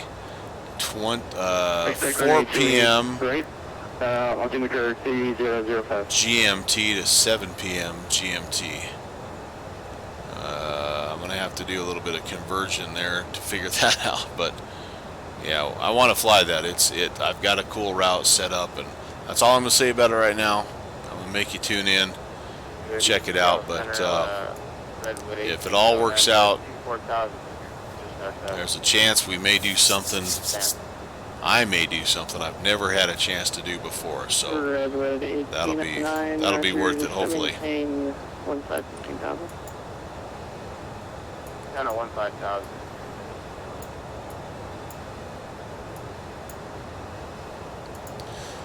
Okay, so let's see here. You know, might not be bad to peek ahead. Let's see if we do have a Seattle ATIS. I'm seeing information kilo. Let me take a few notes while I read this off. Information kilo, it looks like we have winds 2107. Yep, so we'll still be in South Ops. 10 statute miles of visibility. We got a few clouds at 3,000. It's broken at 4,100, broken at 9,000. Yeah, so not too bad. Looks like this maybe will be over past it by the time we head into our descent. It looks like ILS approaches 16 center and 16 right are in use. We need to also pull up our terminal map because we need to locate. We got to do a better job of this than we did last time. Bravo 7. So we're going to try to find Bravo 7. We're going to try to do it without the little follow me truck, even though the follow me truck is kind of fun. But when there's like a lot of traffic, which there's going to be a decent amount there at Seattle, it's probably best if we can just follow the instructions given by ground and then locate Bravo 7 on our own. United 2036 Seattle Center. It's not really loading up very well for us. Okay, there we go. So Concourse B, all right. I see where Concourse B is. And Bravo 7. Bravo 7. Okay, so here's what we're shooting for, guys. Bravo 7. Yeah, Seattle Center, good evening. UPS 005, heavy level 150. Can't show the whole airport again, I guess. Roger, sir, continue to climb 350, UPS 5 heavy. Alright, I'll keep that up here. I'll show you what we're aiming for. Well, we got a minute. Have a good night. Good night, 6,000 Alpha. The Bravo terminal is right here. So we'll land on either 16 center or 16 right. Those are the two that we're landing on, and probably get somewhere in this Papa or November range, and November or Papa into the ramp, and then that's kind of where we need to be. So that'll be our plan for vacating the runway. Just kind of keep that in the back of our minds. We're only 25 miles to Battleground here. We have not been cleared to descend via the approach or resume the approach. We've just been cleared to battleground, so we need to maybe get a little bit of clarification here. Center Delta 949. Delta 949, Delta. Yes, so just for clarification, the previous controller cleared us direct battleground. Are we okay to resume the arrival, or are we just going to stay on a course heading?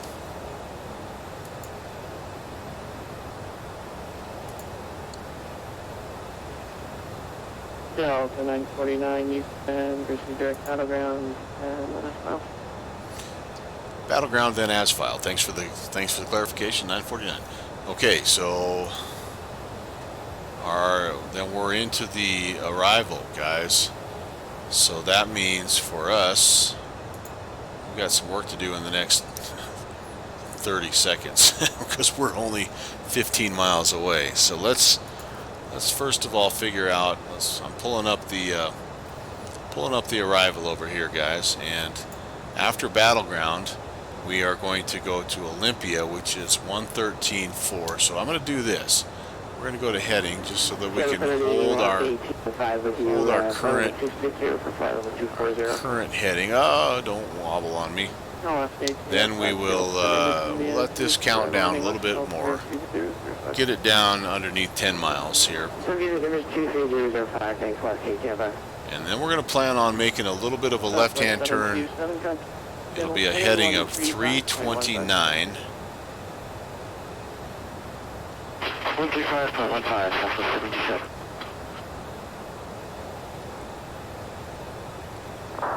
Yep, 329 into Olympia.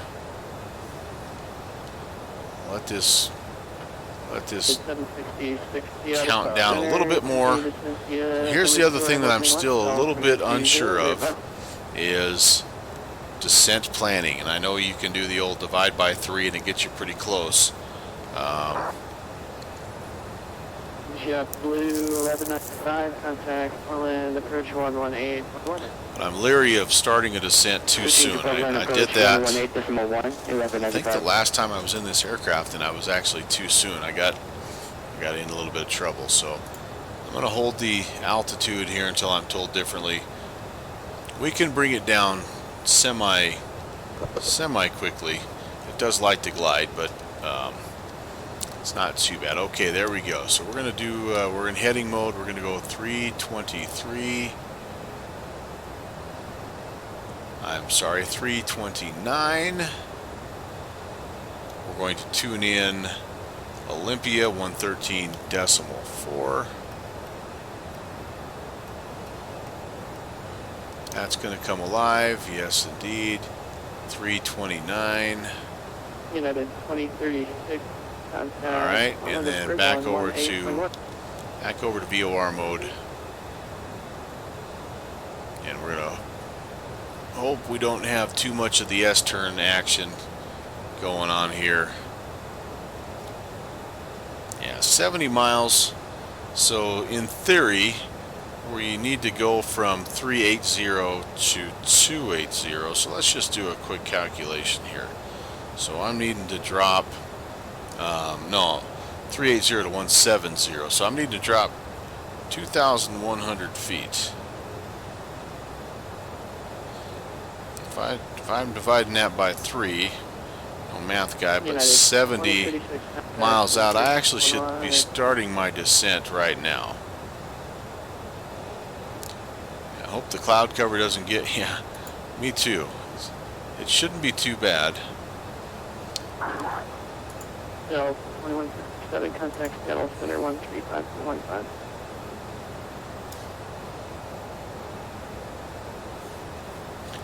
I'm going to go ahead and just check in again. Delta 949, contact Seattle Center 126.6. 26.6, Delta 949, we'll see you. Check in with him. 26.6. American 405. I'm thinking he'll give me a descent here. 26.6. All right.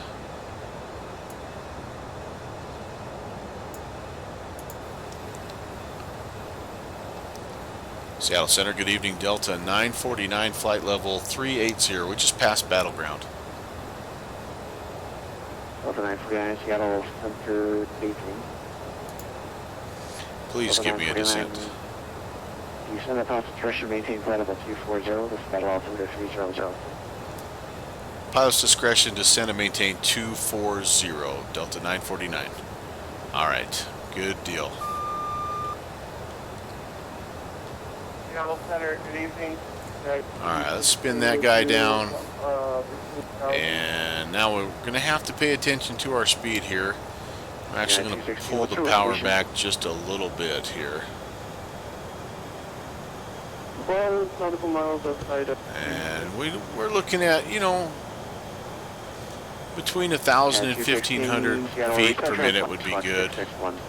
So I'll try to maybe set it right at 1,500 feet per minute. I've found that's generally been a pretty good descent rate.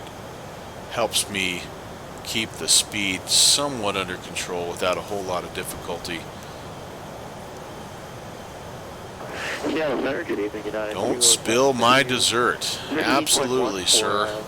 Back here. I'm going to do this for you just to ensure. Okay. Seatbelts on. Sorry. No smoking. It's been on because we're on no smoking flight, but seatbelts are on, my good 30 man. miles north of Portland. Turn 40 left, vector for intrail space. Wind's kind of pushing us around. We're doing the S-turn thing a little bit, but I think it's making adjustments here for that wind. All right, descent checklist. So we've kind of talked through our descent planning, and that went out the window because we just got the descent clearance. We are going to, it's recommended 1,000 feet per minute, but I go a little bit, like I say, a little bit faster just because. Ice protection, windshield heat, I don't need it. Our temperature is chilly, but we don't have any precipitation in the area. All right, let's head back over here.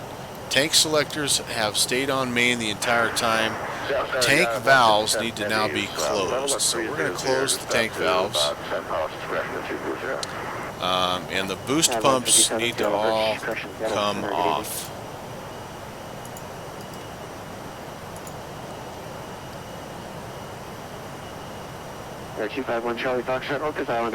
We need to find out what our VREF is. So this is the chart I'm looking at, guys. And we were 240 at takeoff, and I'm estimating that we are going to be about 190 at landing, and we're going to land flaps 35. So we're going to have a VREF of 132. 132. What am I doing here? That's not what I want. All right, so let's. So the 9104 contact Seattle Center 134.65. Good night. So the flap speed we're going to leave in. We're going to reset all these. 132 is the one I need to leave on here. That one. So we're going to keep that one there. That's going to be our VREF.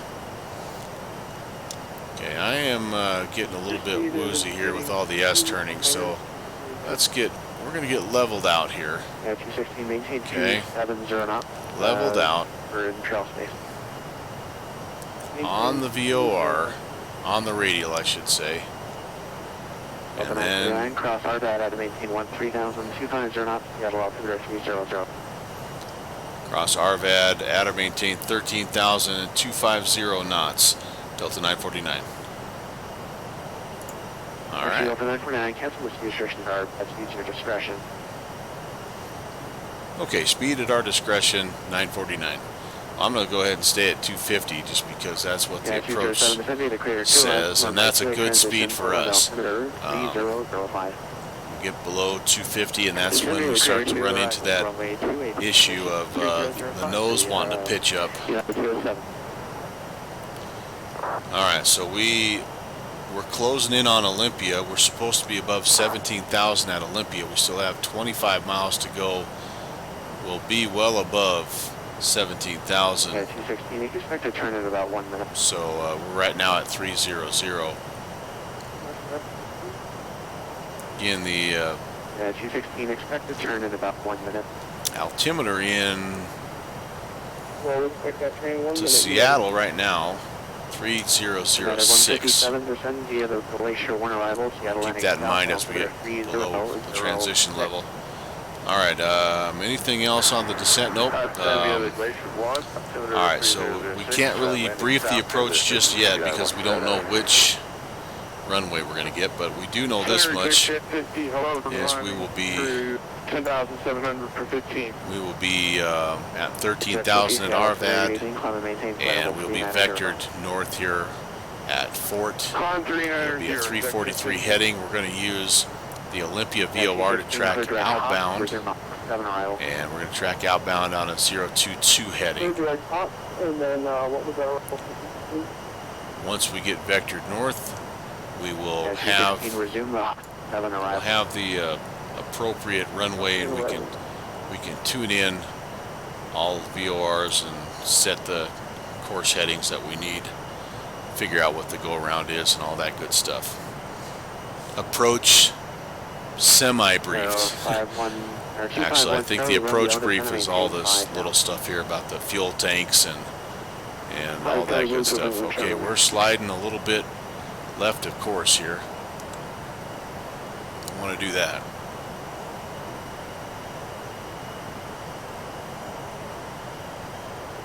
Strange that we did that because the wind, well, the wind's shifting a little bit here. 305, still off our left, so I don't know why we must have just been crabbing into it a little bit too much. Oh well, part of the reason too is we're getting close to the VOR. So as we get close, this needle obviously gets very, very sensitive. So we are ready to make that turn, 022. We're super fast. Holy cow, that happened in a hurry. Let's pull that back. Let's just pull that back a little bit here. Wowzers.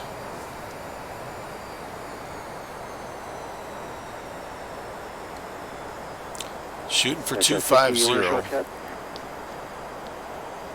5 miles. He cleared us direct north. Expect this thing to go blank here in just a second. Okay, do you want a shortcut? I can get you all the way to Oscar.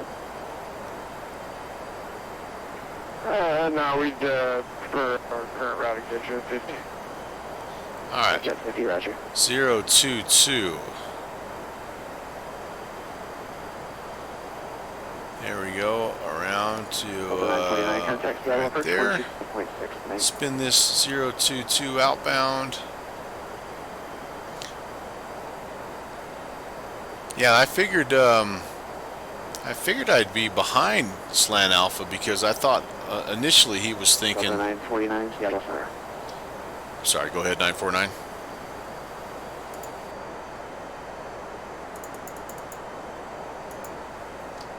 Delta 949, contact Seattle approach 125.6. Good night. 2560, Delta 949. Good night. Good night. United 207, 2560. That's it right there.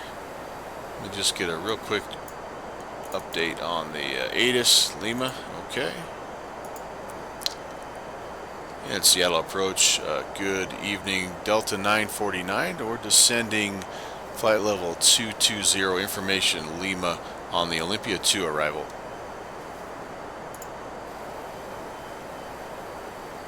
Delta 949 Heavy, Seattle approach. Good evening.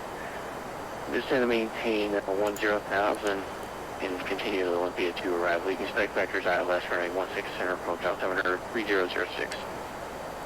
Okay, descend and maintain 10,000. We'll continue the arrival. We'll expect 16 center and 3006. Delta 949.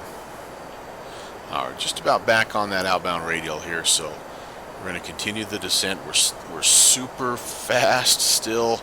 We got to get that speed down to 250.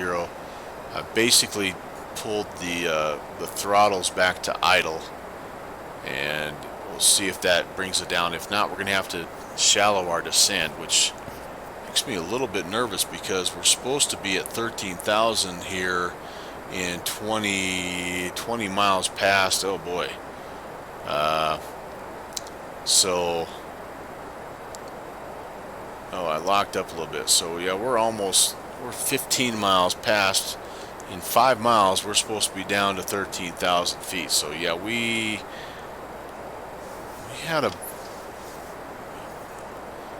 a bit high. So I downwind, if this plane has speed brakes, I haven't found them. I have not found them. Usually I can just hit my / key and that takes care of it. But yeah, we're just gonna have to roll with it. If I increase my descent rate, which I mean, I'm already at 2,000 feet per minute, so I can't really go much steeper here. And then that's really going to be an issue. So I think what I'm going to do is throw out the anchor. I think what I'm going to do is just try to focus on 250. Let's get the speed down first. I'm actually gonna shallow up here. Let's get the speed down first. When we get to 10,000, I actually wouldn't mind having it down even a little bit closer to flaps range. I'm maintaining And that's bad, guys. Oh man, I never like to see that blue spinning wheel of danger.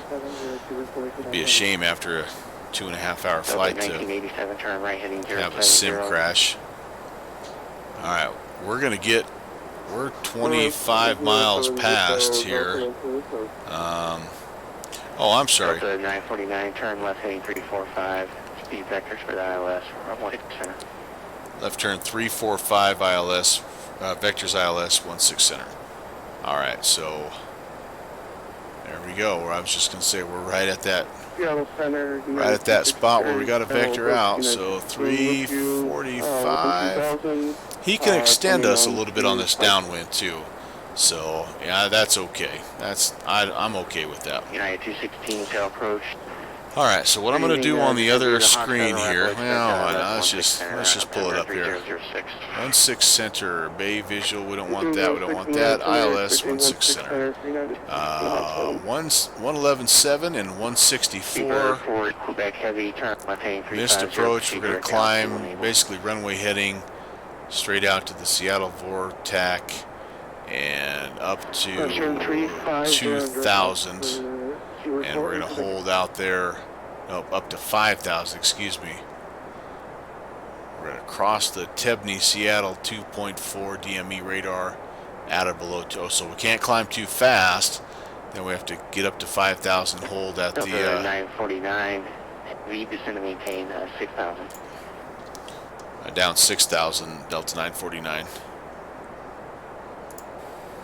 Almost feel like I need to slow to flap speed here, so I can increase my rate of descent.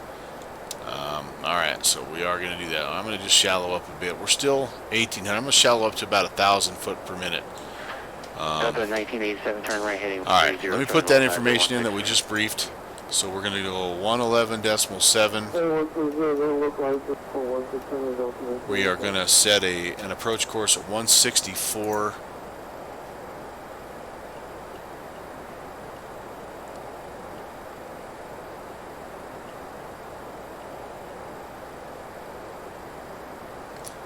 So we're basically on that downwind kind of right now. Just trying to get down to flap speed here if we can.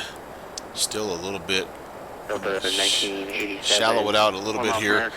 All right, I kind of felt like that go around was a little bit choppy as I was listening to ATC. So we're gonna climb out runway heading.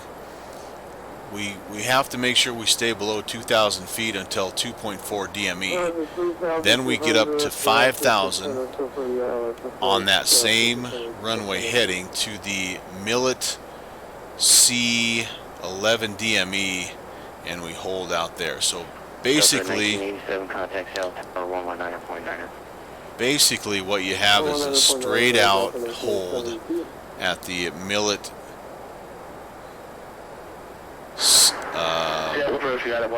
Sierra Echo Alpha Millet C radar intersection, which again for us we can't do. So they will hopefully. hopefully give us some vectors and help us just bring us around basically on the same track that we are right now. All right, we're so close 157 heavy. to flap speed. I'm going to shallow it up just a little tiny bit. Turn left heading 250. And man, once we throw these big old flaps in, things slow down quickly. Almost there, almost there. Okay, alright, I'm going to call that good, except we're frozen again. Man, oh man, you guys just make me nervous. Alright, flaps 10. Yep, they won't like that. 3006, I do also need to put that in there.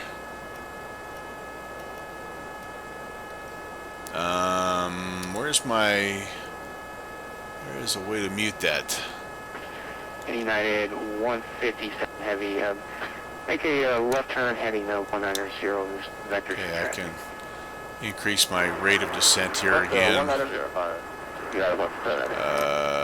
Sorry about this, guys. I found that button. Here it is. Yeah. That's the gear horn. The 949 heavy, if it will expedite this thing. Okay, we're expediting. We had to slow down a little bit first, but we're gonna increase that 949. So the 949 heavy, not a problem. I can extend you. It's not an issue. Okay, appreciate that 949. All right, yeah, really, realistically. Delta 949 heavy, turn left heading 320. Left turn 320, Delta 949. All right, yeah, not surprising. Probably a smart call. But now, traffic's no longer an issue. Turn right heading 320. so I probably should have done that to begin with. Just slow down, get to flap speed, throw some flaps in. Then I could have been descending here, you know, United 126. a little bit more, a little bit steeper the whole time. But yeah, just thought I would be okay. That's all right. That's all right. What's going on outside, guys? I haven't been really paying attention to these night lights. It gets pretty cool around here, I'm telling you. Make that final turn back and fly over United Seattle. 216. It'll be kind of nice. Approach. Well, we might be able to United 216 after flip the script on Slant Alpha. A lot of times she'll get on the ground before we will in this Friday Night Ops, and it kind of chimes in our channel, so we may do the same thing in reverse here. Alright, we're down below 10,000, so let's do this. Landing lights can come on, retracts are going to come on. You know, one thing we didn't do the whole time is we forgot to take the auto ignition off. Delta 949 heavy, continue descent down to 4,000. Continue descent down to 4,000, 949 heavy. Alright, our speed is looking good. Our altitude now down 7,000. I think we're going to mellow things out just a little bit. Try to get it closer to about 1,000 feet per minute, because then we're going to have to make some adjustments. I'm at idle. I've been at idle, engines idle, for about the past 10 minutes. We will need to add some. Oh, now Slant Alpha's going to beat me in. Well, okay. I was going to say we could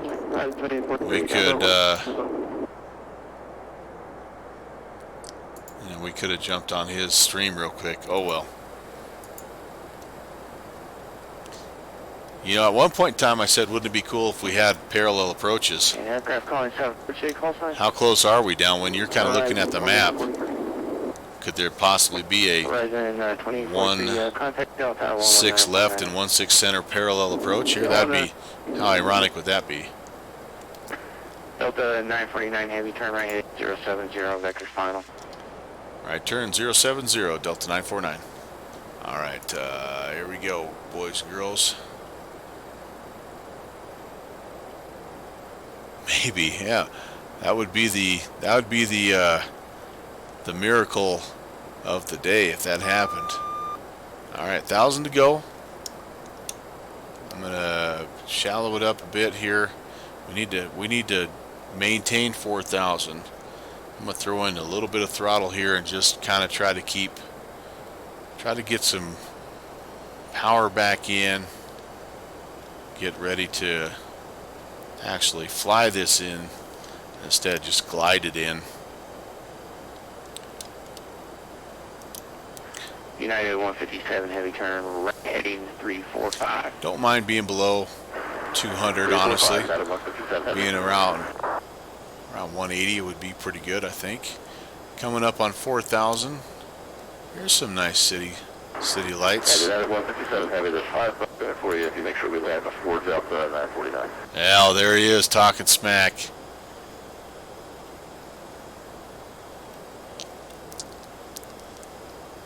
I'll pay you double if you get 949 or down first.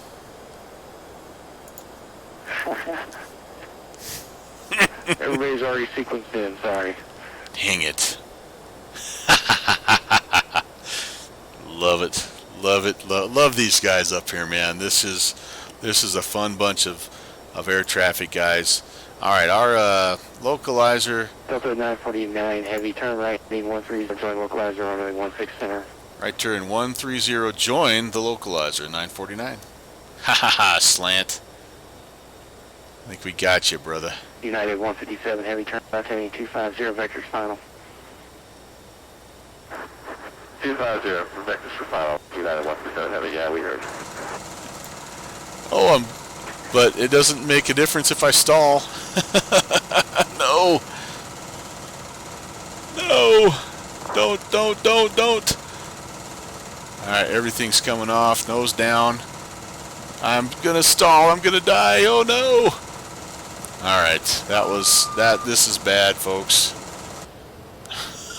Oh my gosh. And that, boys and girls, is why you don't talk smack when you're trying to land a DC-8. Downwind, I'm sorry, you probably spilled your dessert there. My apologies. Okay, I can put the autopilot back on. Oh, that was brutal, guys. That was absolutely brutal.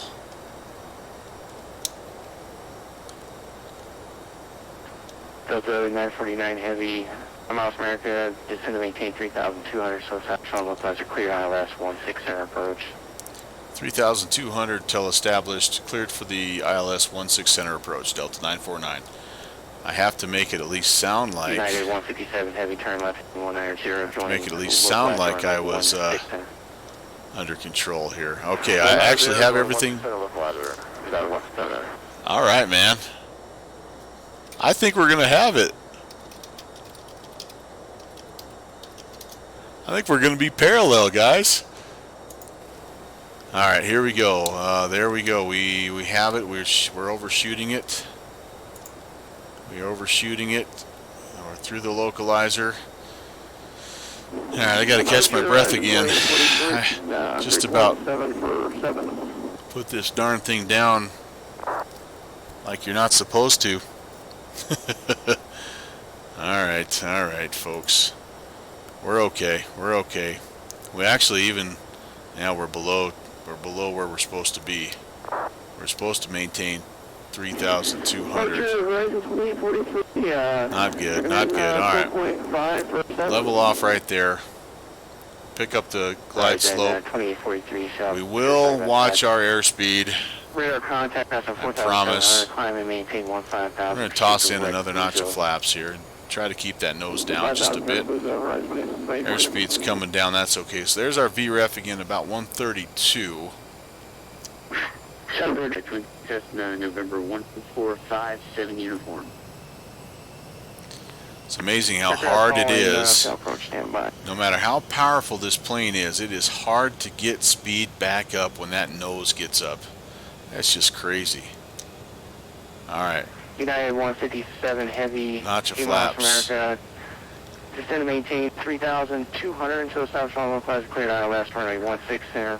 Nope, he's right behind us, darn it. 3,200 till established, ILS 16 center.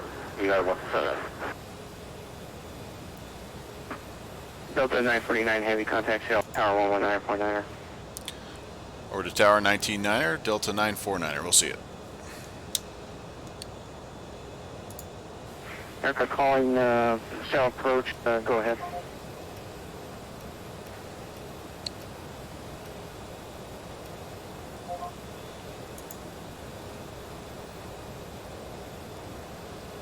Seattle Tower, good evening. Delta 949 on the approach 16 center. Delta 949 Seattle Tower, good evening, sir. Wind at 190 at 5, run 16 center, cleared to land. 16 center, clear to land, Delta 949. Well, it would have been kind of cool had it not been for the fact that I just about stalled this sucker out. That's okay. I think that's Boeing Field, or maybe that's Payne Field. Two aircraft with similar call signs, Delta 469er, 469, and Delta 949er. That's not what I need. Frequency. That's not what I need.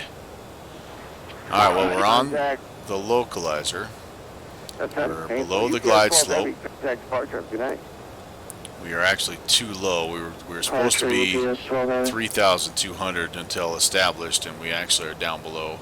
I am going to set this to 5,000 though, because if we do have to go around, which knowing my night, what's going to happen? All right, runway's in sight. There it is, 16 center. We are going to we're going to be shooting for probably a November exit. It's a 9,400 foot runway, so November or Papa, either one of those would be good for us. And then that makes it pretty easy for us to get to our terminal. I think that's Boeing Field right there. Really nicely modeled. I mean, just kind of cool looking. I mean, look at that. That's pretty awesome. Pretty darn awesome.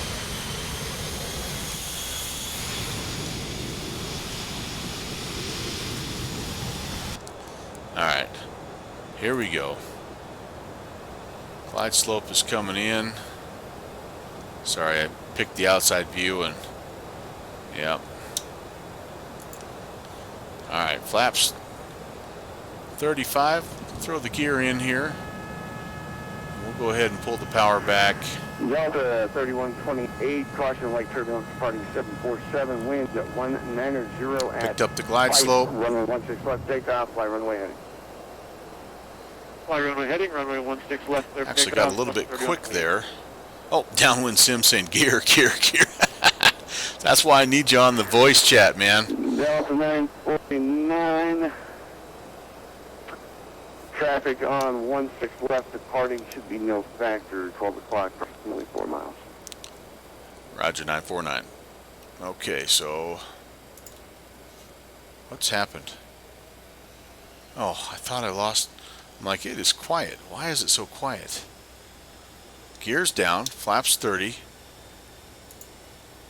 What? Oh, my speed is super low. That's why I'm not getting the wind. Yep. Having a hard time just maintaining that. Yeah, I better give myself a little bit more. I'm below the glide slope here. I flipped it off. I wanted to try to land manually, but kind of have gotten myself a little bit low. My speed management has not been great here on this approach, guys. It's definitely something I need to try to do better at next time.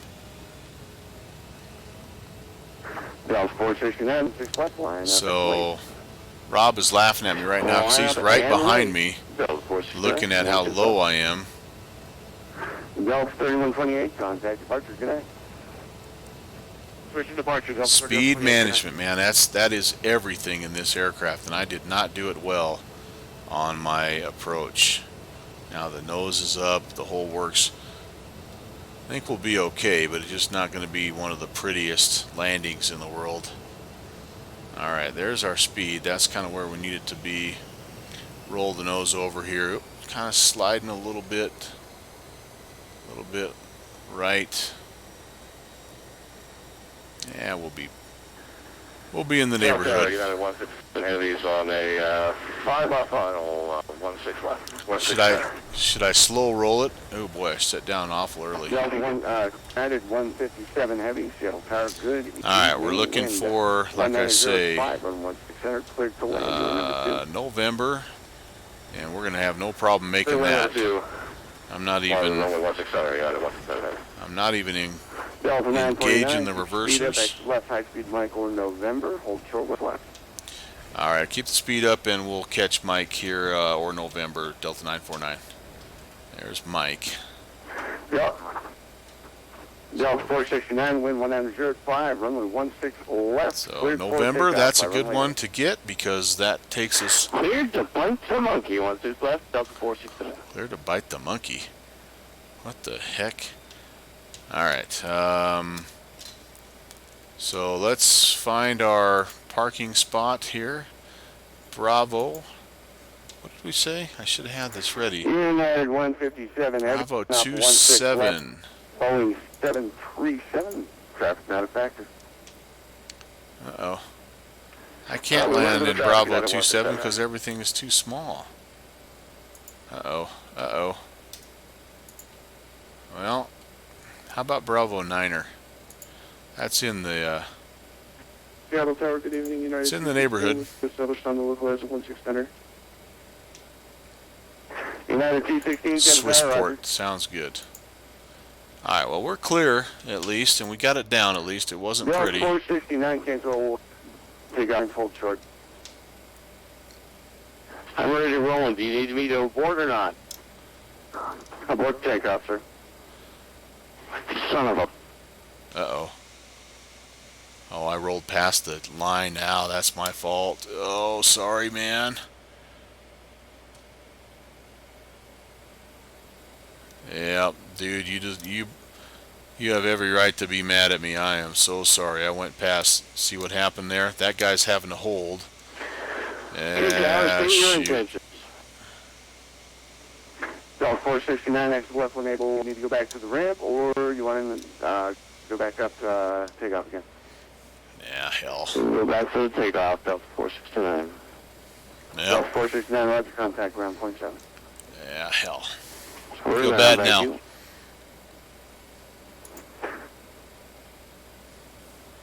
Delta 949 at November, cross 16 left, short Bravo, contact ground point 7.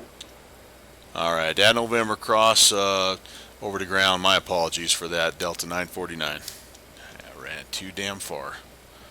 Well, shoot. Delta 9, and that was in no way your fault. Good night, sir. Yeah, but I should have known better. I should have known where to hold. That really was United 157 was my fault. All right. 121.7. All right, let's get rolling here. Left, hold short Bravo, contact ground point 7. Have a good night.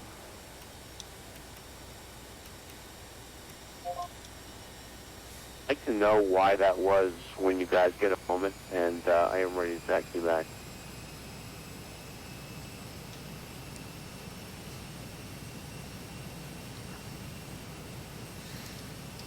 At ground, Delta 949. We're crossing 16 left at November, heading to Bravo.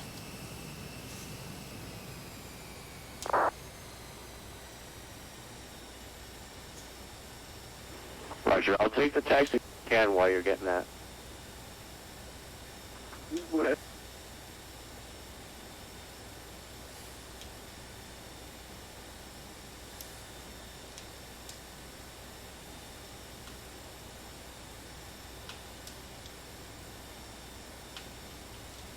Delta 469 after the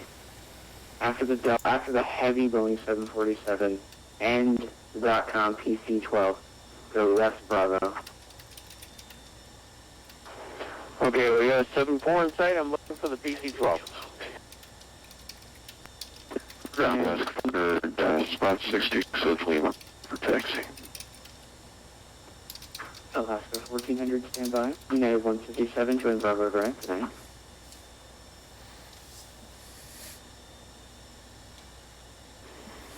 Ground, just a thought, Delta 469 for what turbulence separation, any chance I can get in before the 7-4? I'm a little bit past. I'm having a hard time figuring out that. Over 469. I'm having a hard time figuring out where that damn. It doesn't look like that's gonna happen. I can get you behind the PC-12, but other than that, Clip wings. Sorry about that, Lufthansa. Yeah, geez, Nope, that's Louise. fine, sir. Like I say, it was just, I was thinking of weight turbulence and... Not my best no problem, sir. deal here. All right, over to taxi. We'll shut the retracts off. Got it, weapon. Yeah, 157, join Bravo. Having a hard time, like I say, with this plane, getting a feel for where that. Delta 737 taxiing north on Bravo behind the PC-12. Follow him to 1 Fuel follows Delta 732, 16 left. I don't know. Last 1400. It is what it is.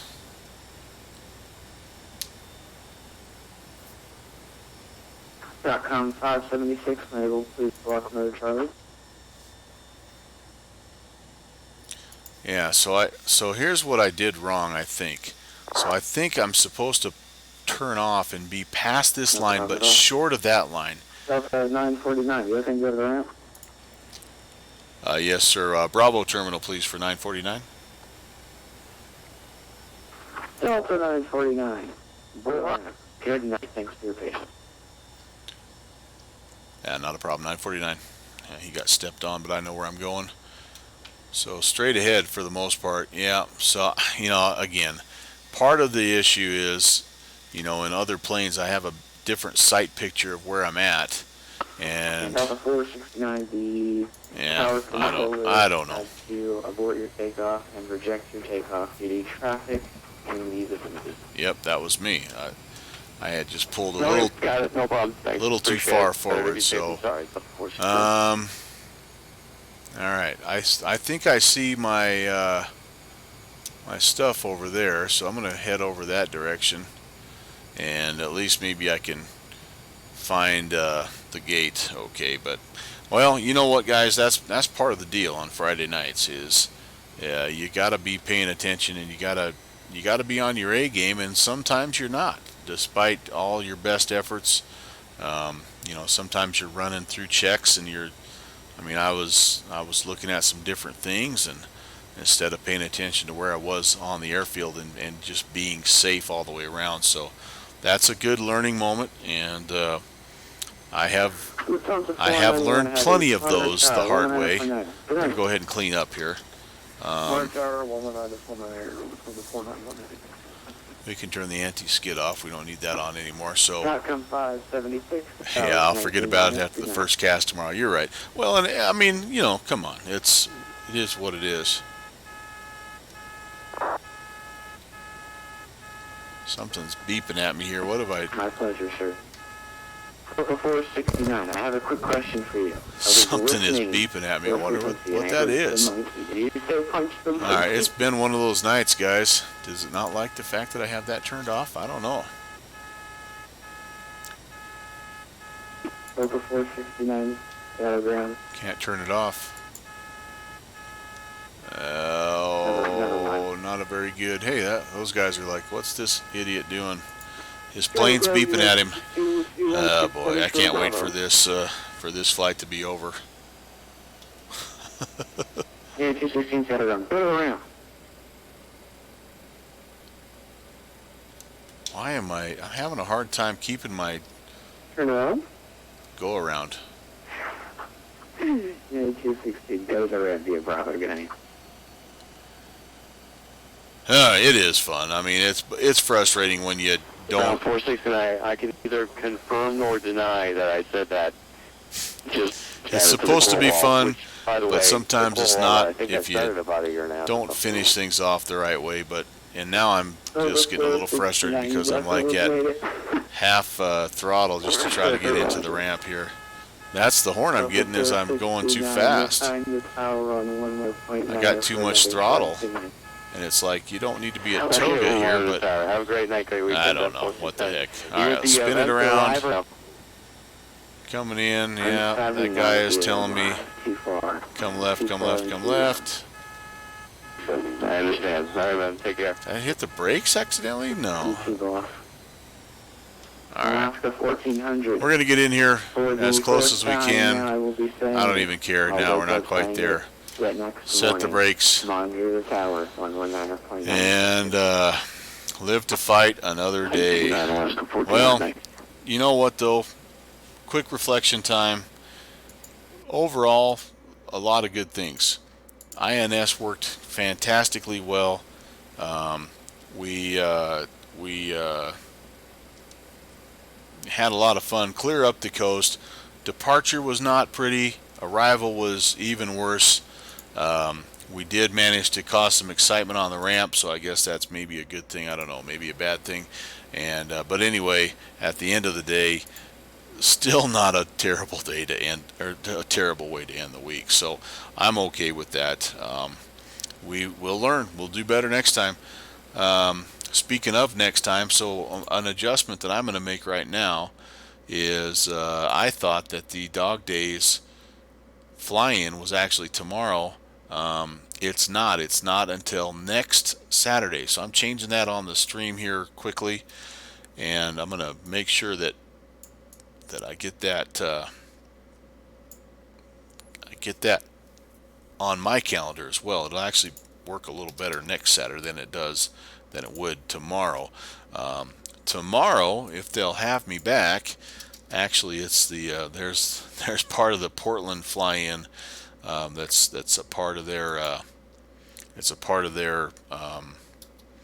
little meetup that they have there in Portland. It's Light Up the Pacific Northwest or something. I'll see if I feel like showing my face up here again. We'll see how the fishing goes too. If the fishing's good, I won't be back in time. But anyway, a big thanks, Downwind, for hanging out. Al South, as always, appreciate it. ATC, thank you again. Like always, you guys are awesome. I really appreciate it. Sorry I mucked it up a little bit here today, but I'll keep working and getting better, and you'll see me again soon. And in the meantime, I'll be checking for you guys on the TCAS. And fellas, have a great weekend. Take care. Have a blessed Saturday, and we'll see you around real soon. God bless.